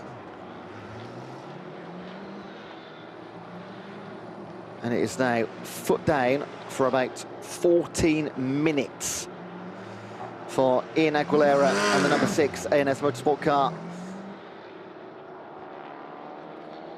Comes back out in second place. That might become third once we get some cars gone over sector and split times. The number 21 stays out for the time being, DB Autosport car.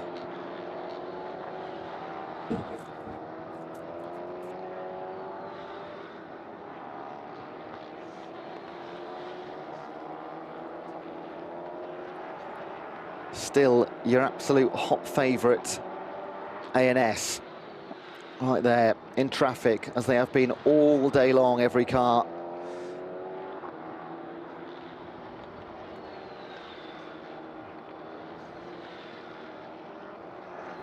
And we nearly finished the race with all 35 cars. But on lap 81, Philippe Kimandomo spun out at the hands of Stalkskin, which we've seen a few times. Other than that, there's going to be 34 cars come out. And well, if Gregoire Croulet gets back underway, he was obviously beached, that was the full course yellows. If that car can come back to the pits, whether they'll put it back out or not, remains to be seen. So 33 cars of the 35 we are due to finish with, which is great.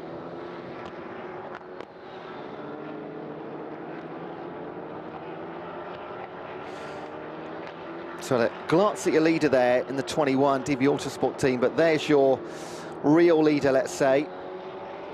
Ian Aguilera, they're going for 2 wins out of 3.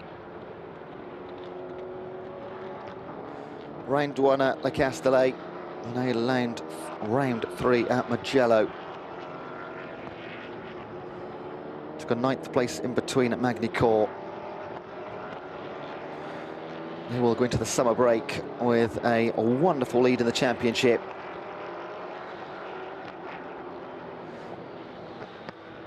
The 21 does pit for DB Autosport, so that will put Ian Aguilera number 1 on track.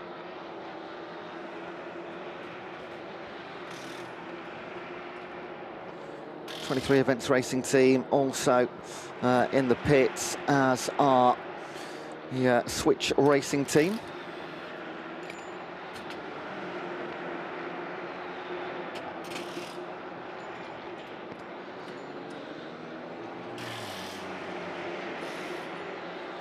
Closing the door for the last time this weekend, other than to pack it into the truck later.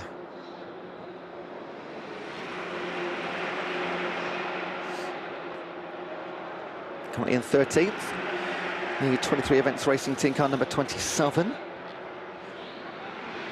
Jimmy Winslow's back in the car, in the number 1 car, the team champions last year, just missed out on the overall championship too. Avec le team Kogemo et Denis Caillon, pilote de la 555. Denis, le Kogemo est présent en nombre sur cette course avec 4 voitures. Vous étiez au sein de la 555. Quel bilan vous faites de cette course? Vous n'êtes pas en course pour le podium ni pour les premières places, mais est-ce que vous êtes quand même satisfait de la performance de l'équipage? Nous, on roule 3 gentleman drivers, donc on essaie de se battre pour le championnat de gentleman. La course a été un peu compliquée, pas beaucoup de vitesse en fait sur le tour. Un peu trop d'aéro à l'aileron sur l'aileron et donc pas mal de sous. Donc difficile d'exploiter les pneus dans les rapides, et puis surtout on était une proie facile dans la ligne droite. Donc pas forcément facile pendant la course. Le Mugello, Qu'est-ce que vous en pensez? C'est un circuit mythique, c'est un circuit que beaucoup de pilotes découvrent. Est-ce que c'est votre cas? Tu viens de me parler des Folcosello, j'ai pas entendu. Le Mugello, je dis, c'est un circuit mythique que beaucoup de pilotes découvrent. Est-ce que c'est votre cas? Non, on est déjà venu. C'est un circuit exceptionnel. Très bien entretenu, vallonné. C'est un coup de cœur, c'est comme Spa-Francorchamps. Justement, pour parler de ça, qu'est-ce qui est le plus beau sur la piste? Quel virage, quel moment vous ressentez le plus ce circuit et cette passion ici? Parce qu'on sait que c'est un endroit où on peut avoir une belle vue, des belles sensations dans les virages, et puis bien sûr rouler tout simplement ici en Italie. Alors la vue, on n'y pense pas trop, il faut quand même se concentrer un minimum, hein, ça va assez vite. Je dirais le double droit d'Arabiata, c'est quand même un virage exceptionnel, quoi. Merci beaucoup Denis, on vous souhaite une belle fin de course. Merci. C'est pas terminé, il peut encore se passer plein de choses. Il peut se passer plein de choses encore, j'espère. Merci beaucoup. Merci.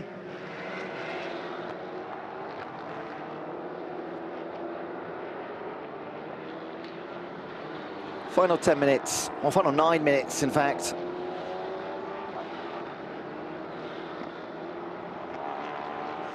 And the very final few pit stops. This is for Per Alberto in the 77 Zosch J4R car. And other than them, there's only one other car to serve a mandatory. In fact, make that two. Danny Bunchu in the 128 still to serve in the BDR competition car. But Ian Aguilera leads by 26 seconds.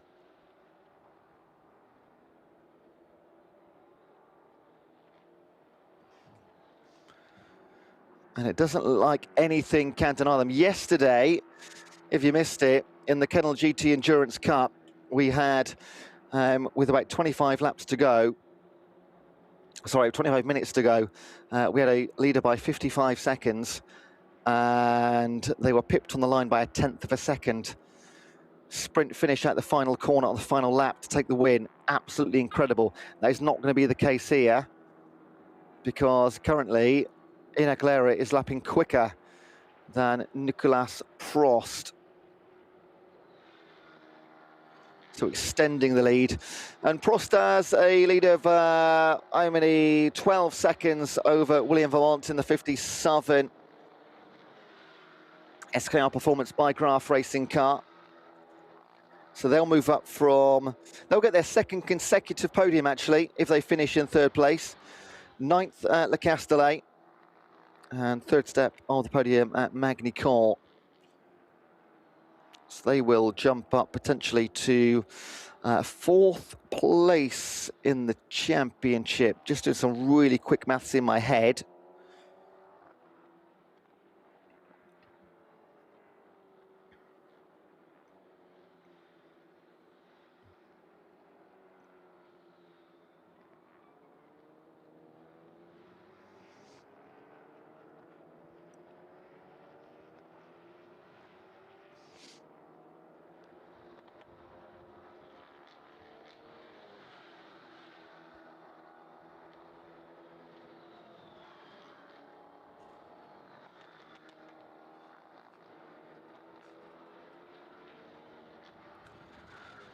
Quick look at the Bronze Cup. That is going to be won by Zoshnev. We've known that for quite a long time. Thierry Petit will bring it over the line for them. And they are head and shoulders ahead of the next Bronze Cup car, which is down in 23rd place. That's Nick Adcock at the wheel of the CD Sport team car. So they've made a great move in the latter stages of this race. Obviously, there was issues with the 555 Kojimo Racing bronze car with Sebastian Morales now at the wheel. And then not massive gaps, maybe half a lap or so back to Adrian Yvon in the 72 ANS Motorsport car. Before FTW Racing in 5th and Graf Racing in 6th. Those three cars in 28th, 29th and 30th respectively on track overall.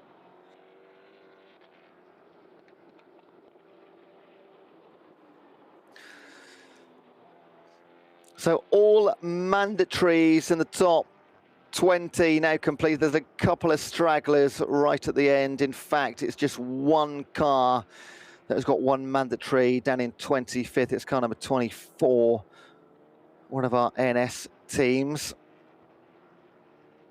So as it stands, it's looking like this will be our finishing positions. Not particularly tight between any. Well, there's actually a race on for third. Augustin Bernier in the 23 car, being chased by the 57 on screen right now, William Vermont. That is the only real race on track, just up the road there. That's the 23, not the one directly in front. That's the back marker. So the 23 there and the 57 red, they are in a race for the third step of the podium. 2.6 seconds between them officially. Other than that, they'll row home in first place for ANS Motorsport. And it'll be Kojimo Racing. And third is to be decided. Will it be 23 Events Racing Team, or will it be SKR Performance by Graf?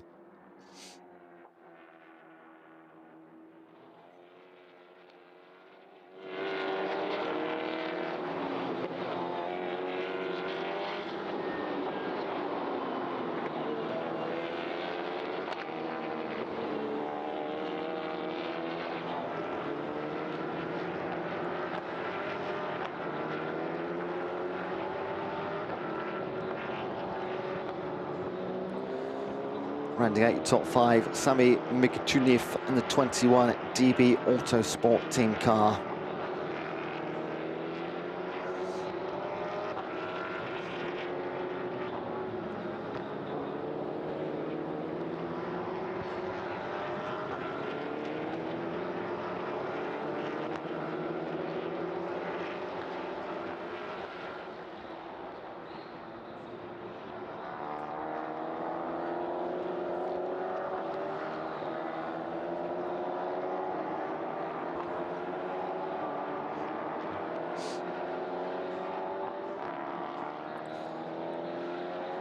Elsewhere, there is a race on for 7th and 8th. Mitchell van Dijk in the Hageli by T2 Racing Team car, and Theodore Jensen in the 28 for CD Sport. They are separated by half a second, and there could be vital points come the end of the season between those two.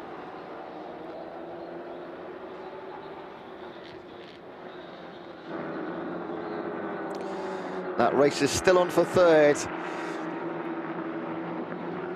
Augustin Bernier is holding on, keen to get past traffic and hope that they then do him a favour. Not on that occasion. See in the background, William Vermont.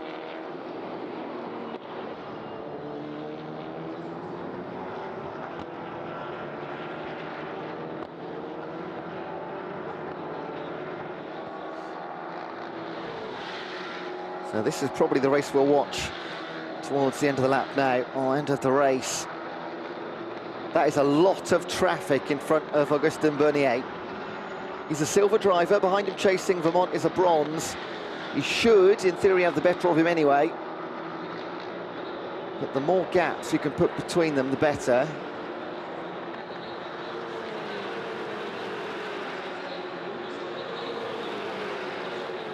And this will be our penultimate lap of the race, because Ian Aguilera will or should get over the start-finish line in the next minute, or we may get one more. This will be close, you know.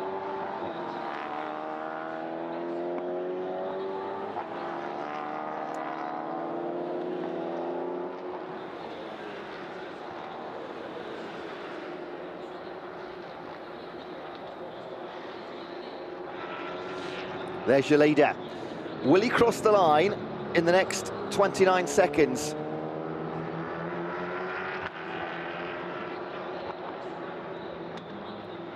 They're either going to win it now, or they're going to get a free victory lap. He's going to turn a long left-hander onto the start-finish straight. The actual finish is at the halfway up the start-finish. 5 seconds. Will we get one more lap, or do ANS win it right here? second win of the season for A&S Motorsport. Adrian Chia, Ian Aguilera, Pacon Wiesenberger extend their lead at the top of the championship. 2 wins from 3. Le Castellet winners, Magny-Cours 9th, Mugello winners.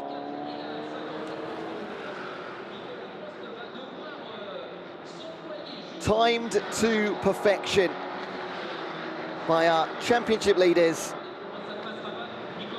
In second place in the championship and second place in the race.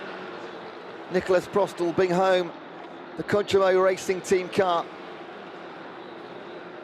Hang on a second, no he doesn't. Loses it right at the end, what happened there?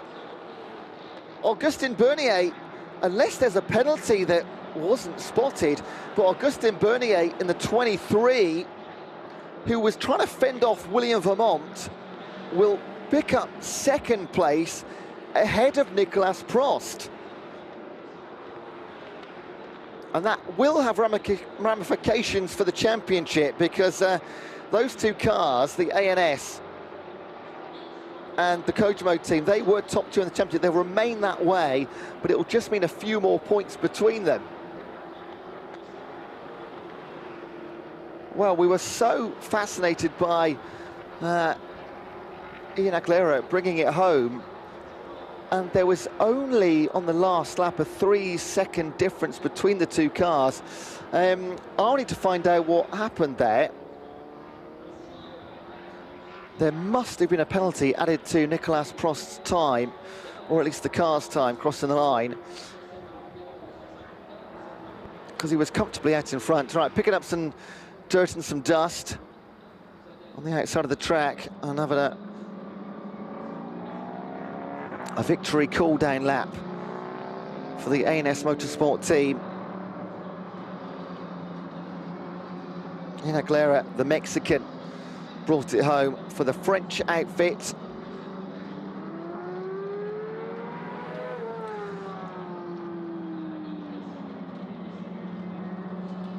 Outside your top 3, William Vermont for SKL Performance by Graf Racing.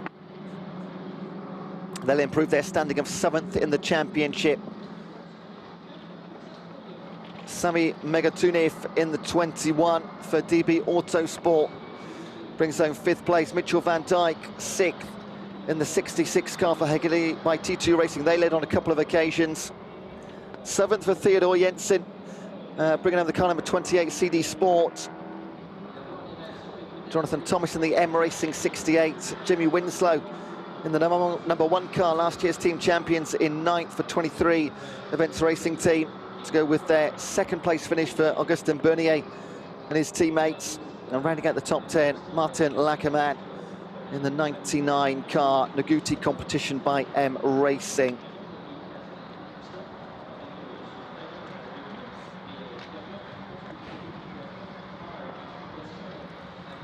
They will finally make their way and turn number 15 for the last time this weekend and roll their Novo Prototype 2 cars into the pits.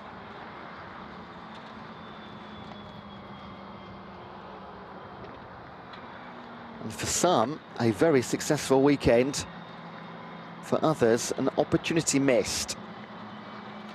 We now go into a 9-week break before we return to Spa in September.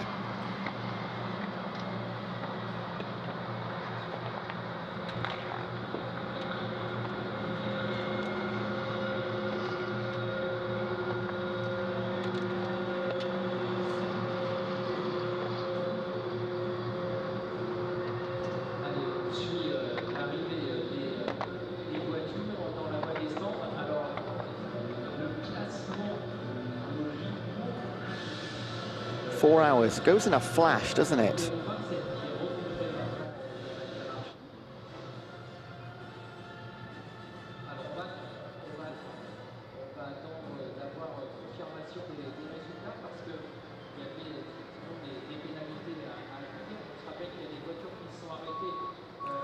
Is no one going to park in the number 1 spot? Come on, bring them on down.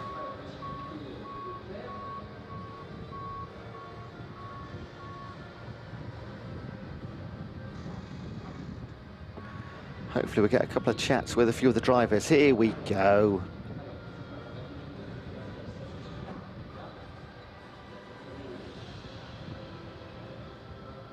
And plenty of just tap gently on the car, all right? Keep it safe and clean and tidy. Augustin Bernier getting well supported, though, by his team. Nicolas Prost parks into the P3 position.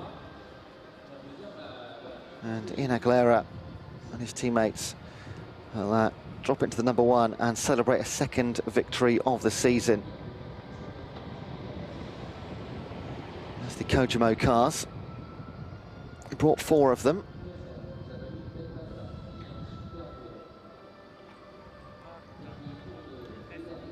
One of them gets on the podium.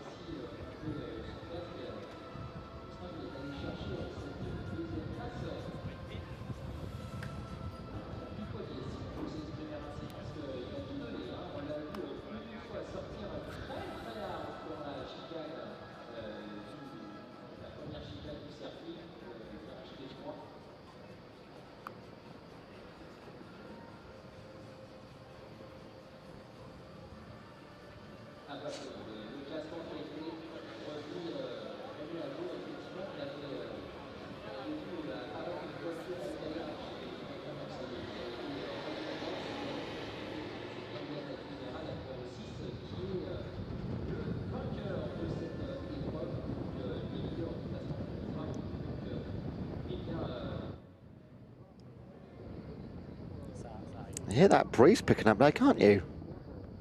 Doesn't seem to be too windy all day. Effectivement, Eric, on se retrouve à l'arrivée avec Nicolas Prost, pilote de la Kojimo 154, arrivé sur la ligne en 4e position. Finalement, au jeu des pénalités, vous êtes classé en 3e position, donc sur le podium. On a senti une fin de course assez bizarre. On n'a pas exactement compris ce qui se passait. On regardait là sur la voiture, d'ailleurs, il y avait des petits dégâts, notamment devant. Et racontez-nous comment vous avez vécu ces derniers tours. Oui, alors il y a eu 2 choses qui se sont mélangées. On a eu un petit contact juste avant que je monte dans la voiture qui, à mon avis, a pas mal fait de mal à la perfo. Donc on avait perdu pas mal de perfo sur la fin de course. Donc déjà, ça rendait la chose un tout petit peu plus compliquée. Puis après, je pense qu'on n'est pas les seuls, mais on était tous couteaux en essence sur les derniers tours. Et je pense qu'à un tour près, on est beaucoup à peut-être pas finir, je sais pas, mais enfin c'était chaud. Donc il fallait gérer la conso, ce qui n'est pas facile. Donc voilà, mais bon, on finit 3e, on est très content, ça fait un 3e gros résultat d'affilée. Après, on sait que gagner les courses, c'est pas facile, il faut aussi un peu de réussite. Mais on est toujours là, l'équipe fait vraiment un travail fantastique. Donc on est très heureux déjà de ce résultat. Merci beaucoup Nicolas et félicitations pour ce podium. Merci.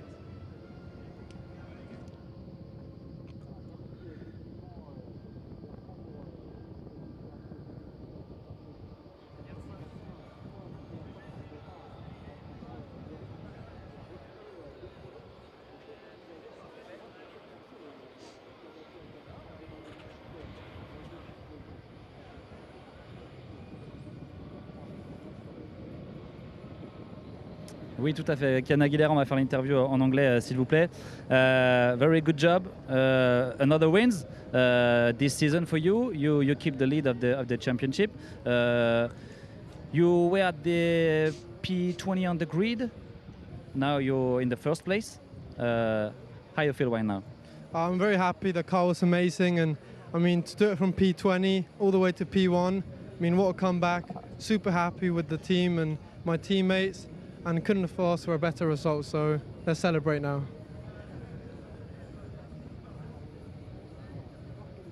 Have you ever been there in Mugello, or it's your first time? How you live the race with the heat on the track? So it was a difficult race with a lot of battle on track. No, it's not my first time in Mugello. Actually, it's not my first win in Mugello either. But it's a really cool track. I really enjoy the circuit, and honestly, I didn't really feel the heat. Pretty used to it by now, so it was good. But there were some good battles out there. But I think we had a really strong car that gave us the opportunity to go for the win, and being the fastest car out there was good. So happy. You look good, no sweat in your face. So you manage good the heat in the car. It's the key of the race. I think so. Yeah, I think if you let the heat get to you, it can make you lose concentration and performance. So I think being hydrated and fit enough is very important for races like this. Thank you, Jan, and see you in Spa in Belgium. Yeah, see you there. Thank you. Congratulations. Doesn't sound very Mexican, does he? And very keen to hold the microphone as well.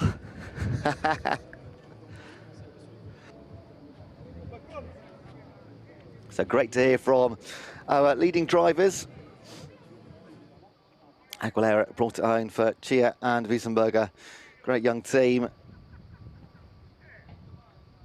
And we may see the presentation. If not, hope you've enjoyed the coverage this weekend.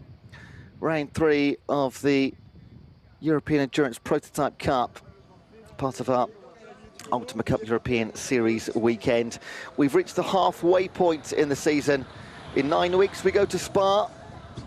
Navarro and Portimao close out, but for now, the drivers can relax a little bit from this series. But as you know, many take part in many, many more. They're not just Prototype Cup drivers. They'll be having fun across Europe and the world across the next 9 weeks before we see them again at Spa.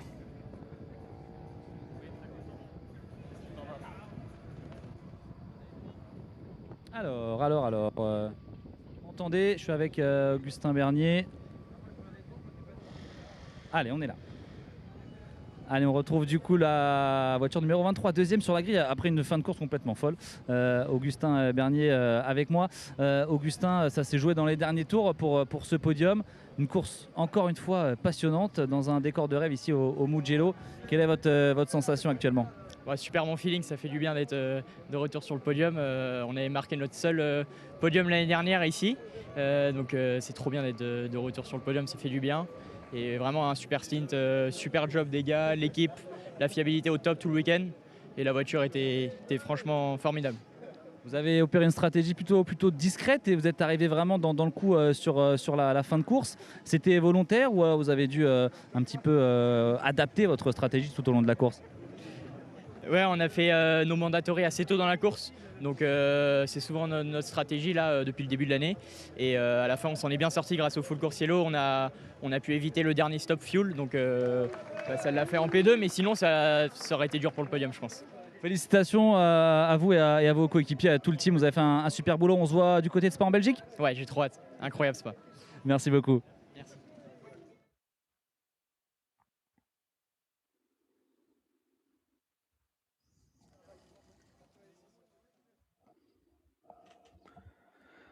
So, second win of the season for Chia, Aguilera and Wiesenberg in the AS Motorsport team car. Second podium, third place finish for Kojimo Racing. Third place at Le Castellet and third place here at Mugello with a fourth place in between. Incredibly consistent. Third, fourth, third so far this season. But the 2 wins by A&S putting them on top and by some.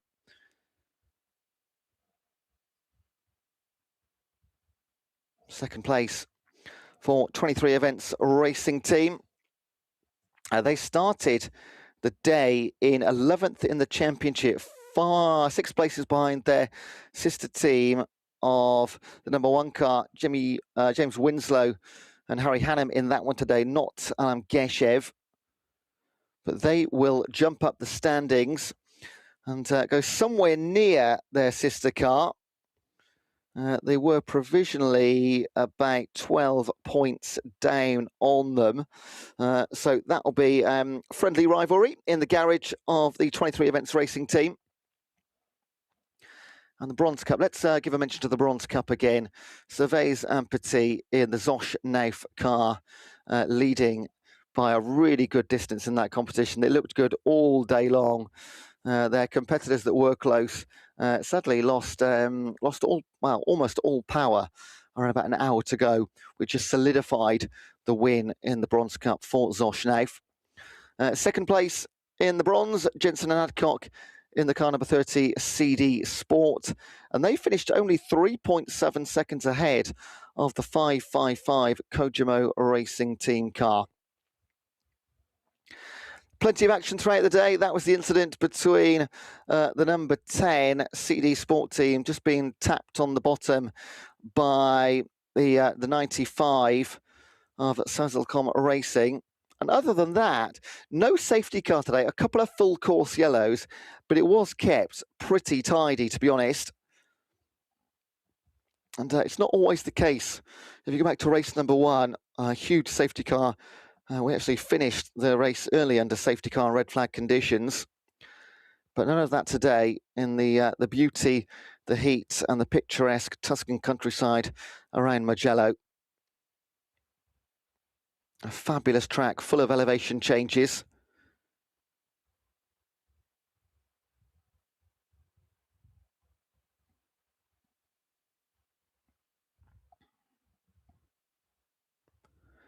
Different tactics throughout on the refueling and the mandatory stops, which always play a massive, massive part.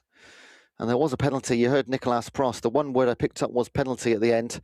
So they did cross the line in second, but were then demoted to third step, which promoted the 23 events racing team to their first runner-up finish of the season, which they will look to build along with the rest of the team, the cars in their garage, as we move on after the summer break. But that's the car that won it.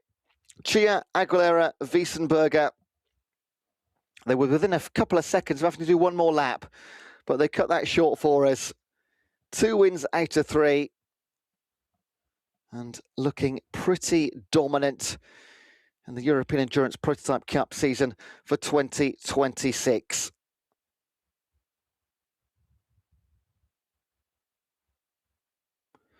We will go to the podium. Les trophées sont présentés par Monsieur Paolo Poli, directeur du circuit du Mugello. Trophies presented by Paolo Poli, Mugello Circuit Director.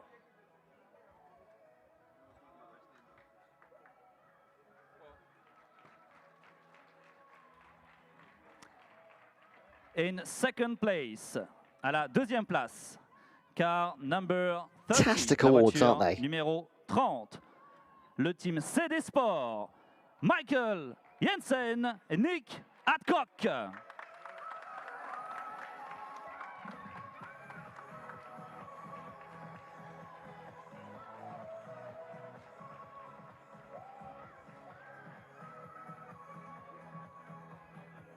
That's Jensen and Adcock, number 30 CD Sport team on the right-hand side from the 555. Et vainqueur de la catégorie bronze Dennis Kellon, Cup Philippe Tiron first and Sébastien place. Morales. Pour le Zosch On the top step, Knopf. La after finishing voiture numéro second 70, Grégory last time out Servet, at Magny Cours, Thierry Petit. they will stand on step number 1.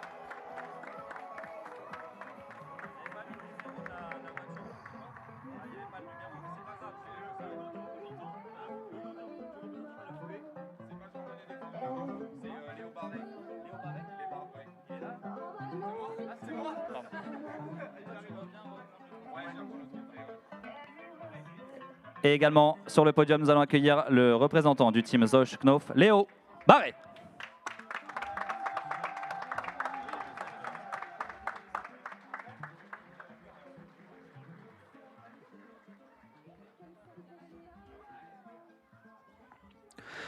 I was waiting for a third driver for Zoshnaif. They definitely had 3 take part. Must have finished his stint well early, got completely undressed out of his racing gear. So the winning team for Zoshnaif in the car number 70, Grégory Servet, Thierry Petit. Merci, je vous demande à présent d'écouter l'hymne national de la France, la Marseillaise.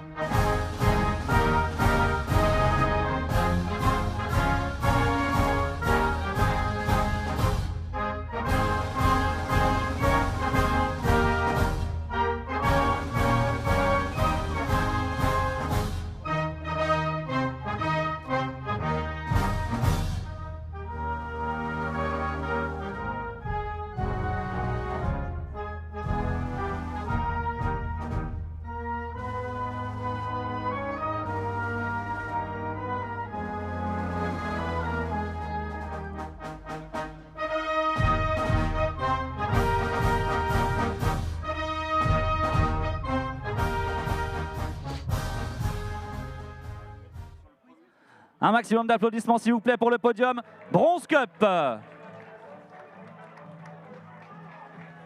there will be a little bit of champagne spilt. Wonderful. Dans un instant, le podium général de cette troisième étape de l'Européen Looks like the Endurance Kojima Proto Racing team have forgotten all 3 of their bottles. 3 free bottles of champagne go in there, chaps.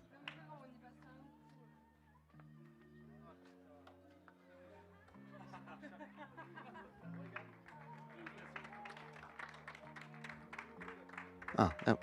Leave it.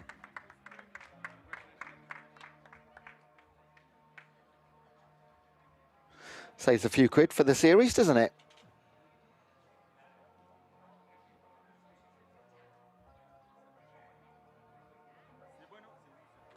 Now it's time for the overall podium. C'est maintenant l'heure d'effectuer le podium général de cette course.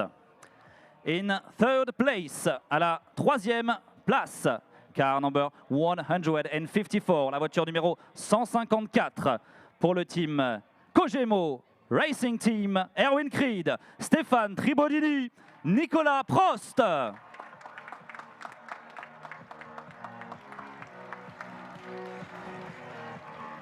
Les trophées sont remis par Monsieur Paolo Poli, directeur du circuit Mugello. Now the applause trophies presented by for the Paolo third Poli. place team overall.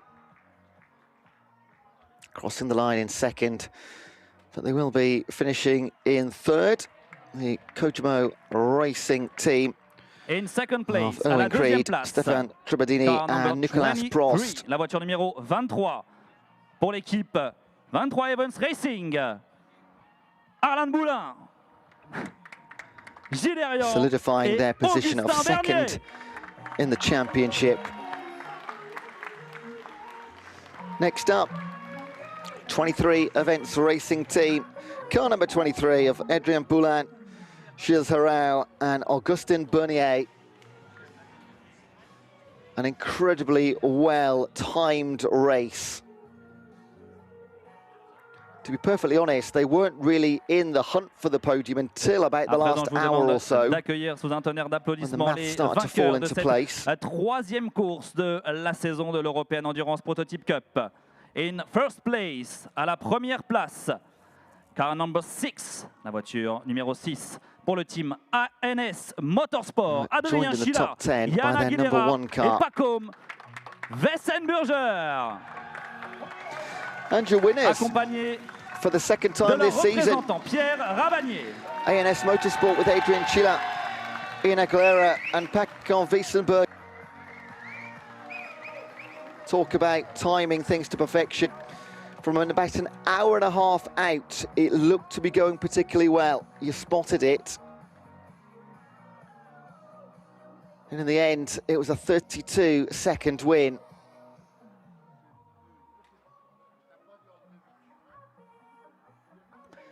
And they are completely in control at the halfway stage of the season in the European Endurance Prototype Cup. Who can stop them? Ladies and gentlemen, please stand for the French national anthem. Merci de respecter l'hymne national de la France.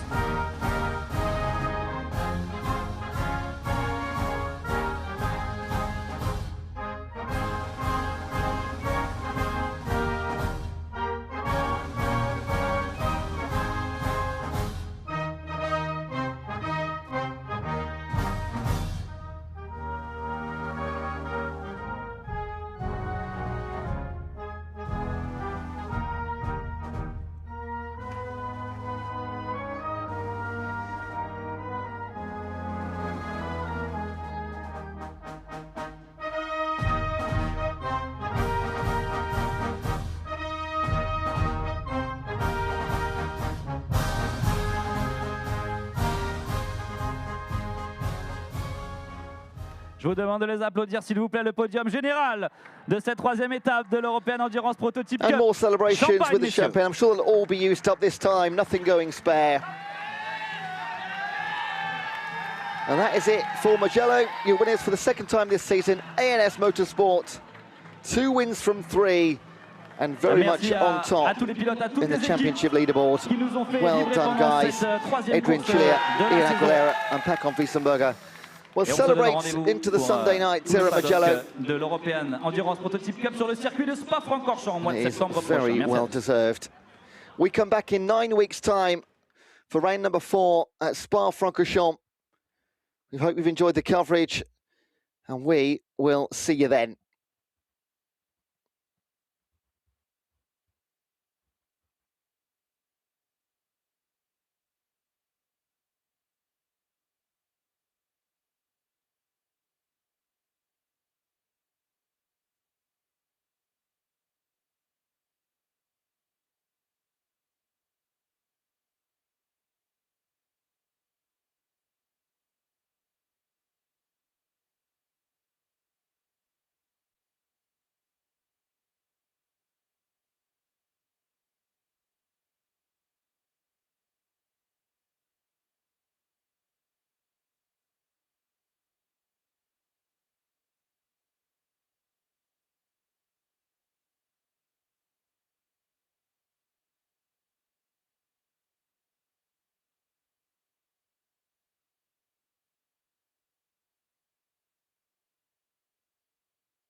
Si on vous demande le nom d'un club auto qui rembourse votre franchise en cas d'accident, vous pensez à qui?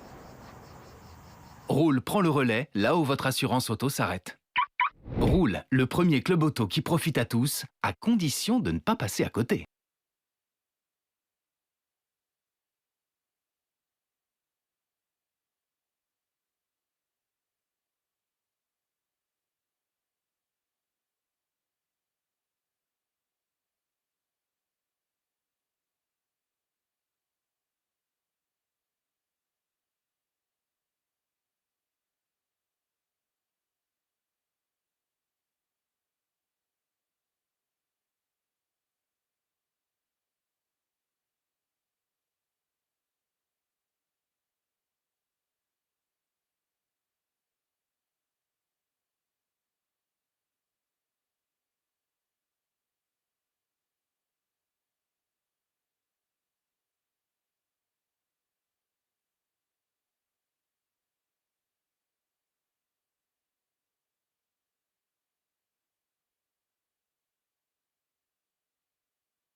ce matin, on a vécu ensemble la qualification de cette deuxième course. Et vous l'avez bien compris, Ligier a signé la première place de cette qualification et par pole position pour le pilote GPA Racing.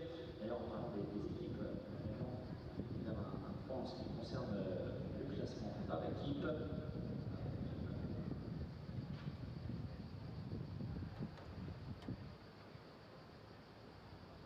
Encore une fois, ce classement a été déterminé après le Micro GPA Racing en tête de cette Cup série devant le team bilan compétition, Corset, 4e Westbourne Motorsport, 5e GSP compétition, 6e AST compétition, 7e place pour mythical Racing, 8e place l'équipage T2CM, 9e place pour le GM Sport, et enfin 10e place pour GPA Academy. Voilà pour le classement complet de cette série, ce classement par équipe, pour terminer le classement junior, retenu par Daniel Bocetti devant Nicolas Prost.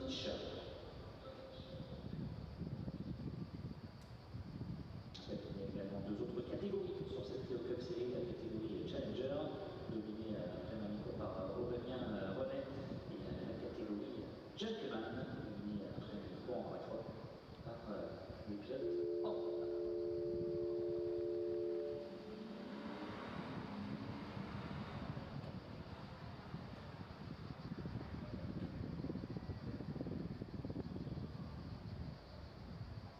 Et encore quelques instants avant l'évacuation de cette grille de départ, afin de donner le départ de cette deuxième course du week-end sur cette grille du Mugello.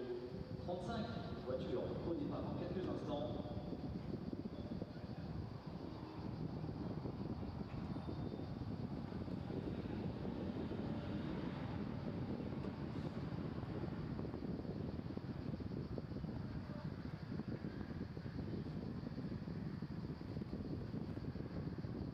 On a encore un peu de temps pour vous rappeler le classement de la course d'hier, et notamment le top 3 de chaque catégorie. Hier, victoire de David Poulet du GT Racing devant Danilo Cochetti, lui aussi membre du GT Racing. Troisième place pour Gaël Castelli, le pilote de l'équipe Lamborghini Corset. Du côté des juniors, Damiano Cochetti s'impose dans cette catégorie devant Mauro Polderman et Treza Matic. Du côté des challengers, c'est Ben Colbert, le pilote britannique, qui s'impose devant Philippe Kunzer, le pilote monténégrin du Milan compétition. Troisième dans cette catégorie Challenger, pour Aurélien Renet du GSP compétition. Enfin, le classement Gentleman, victoire Damien Falco du FC Motor Technica devant Or du GPA Racing, Michel Fall du team GS Sport.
Évacuation de la grille de départ 1 minute avant le départ du Formation Lap dans quelques instants.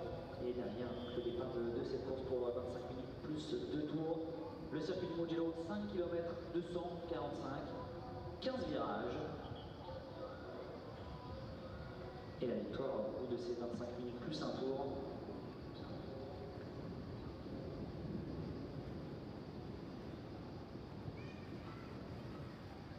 Dernière belle 3 catégories au sein de cette Clio Cup Series, la catégorie junior, la catégorie challenger, la catégorie gentleman. Bien sûr, classement général en termes de chaque course pour déterminer en fin de saison à l'issue des 14 courses.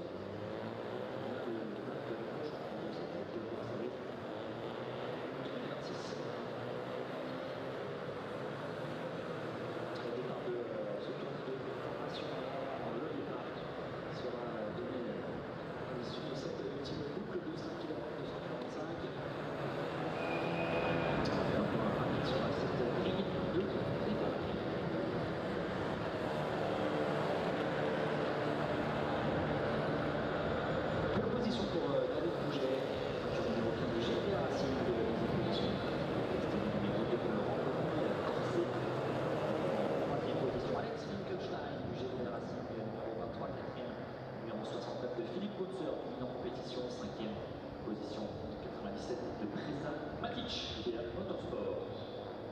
10e position, GT and Proto. 4, 2, 3, 7e position, Beltoise Anthony. 55e Westbound Motorsport. 6e, Steven Jacob, Lamborghini, 7e position pour Nicolas Prost. 10e position pour Giovanni Bowman, 11e position Nicolas Prost, Junior. Position 2e place pour Derflock pour le Westbound Motorsport. 13e position pour l'Italien Falco, c'est le moteur 2004.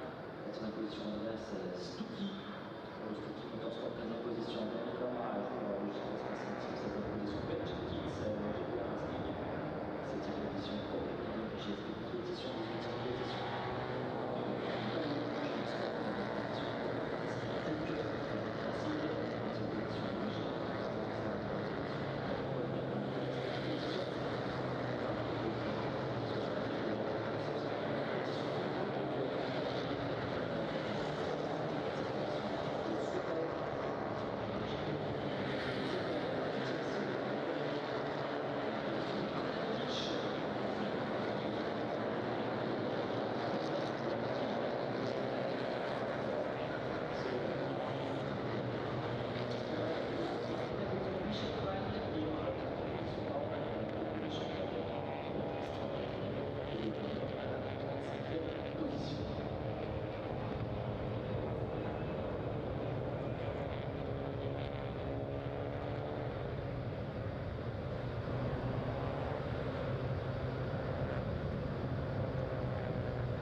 La nouvelle réservée, les dernières réservées avant le départ dans quelques instants de cette Cup Series.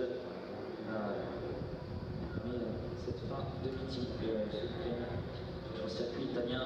35 voitures au départ, 25 minutes plus de tours. David Pouget, pilote du GT Racing, qui s'est installé en pole position. Déjà vainqueur hier, il vise le doublé aujourd'hui sur le circuit italien.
Allez, on se retrouve sur l'arrivée ici avec le vainqueur de cette deuxième course en Clio Cup Series sur le circuit du Mugello. C'est Gaël Castelli, le pilote bien du team Rangoni Corset sur cette voiture numéro 2.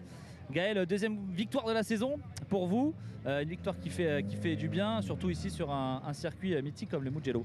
Oui, c'est vrai que, comme j'ai dit avant-hier, c'était compliqué avec la voiture. Aujourd'hui, on est prêt à gagner, on a gagné. Donc voilà, ça marque des points pour le championnat. C'est vrai que c'est une catégorie très relevée. Moi qui viens du GT, c'est plus compliqué de rouler là-dedans que dans une GT. Donc je suis content d'être devant.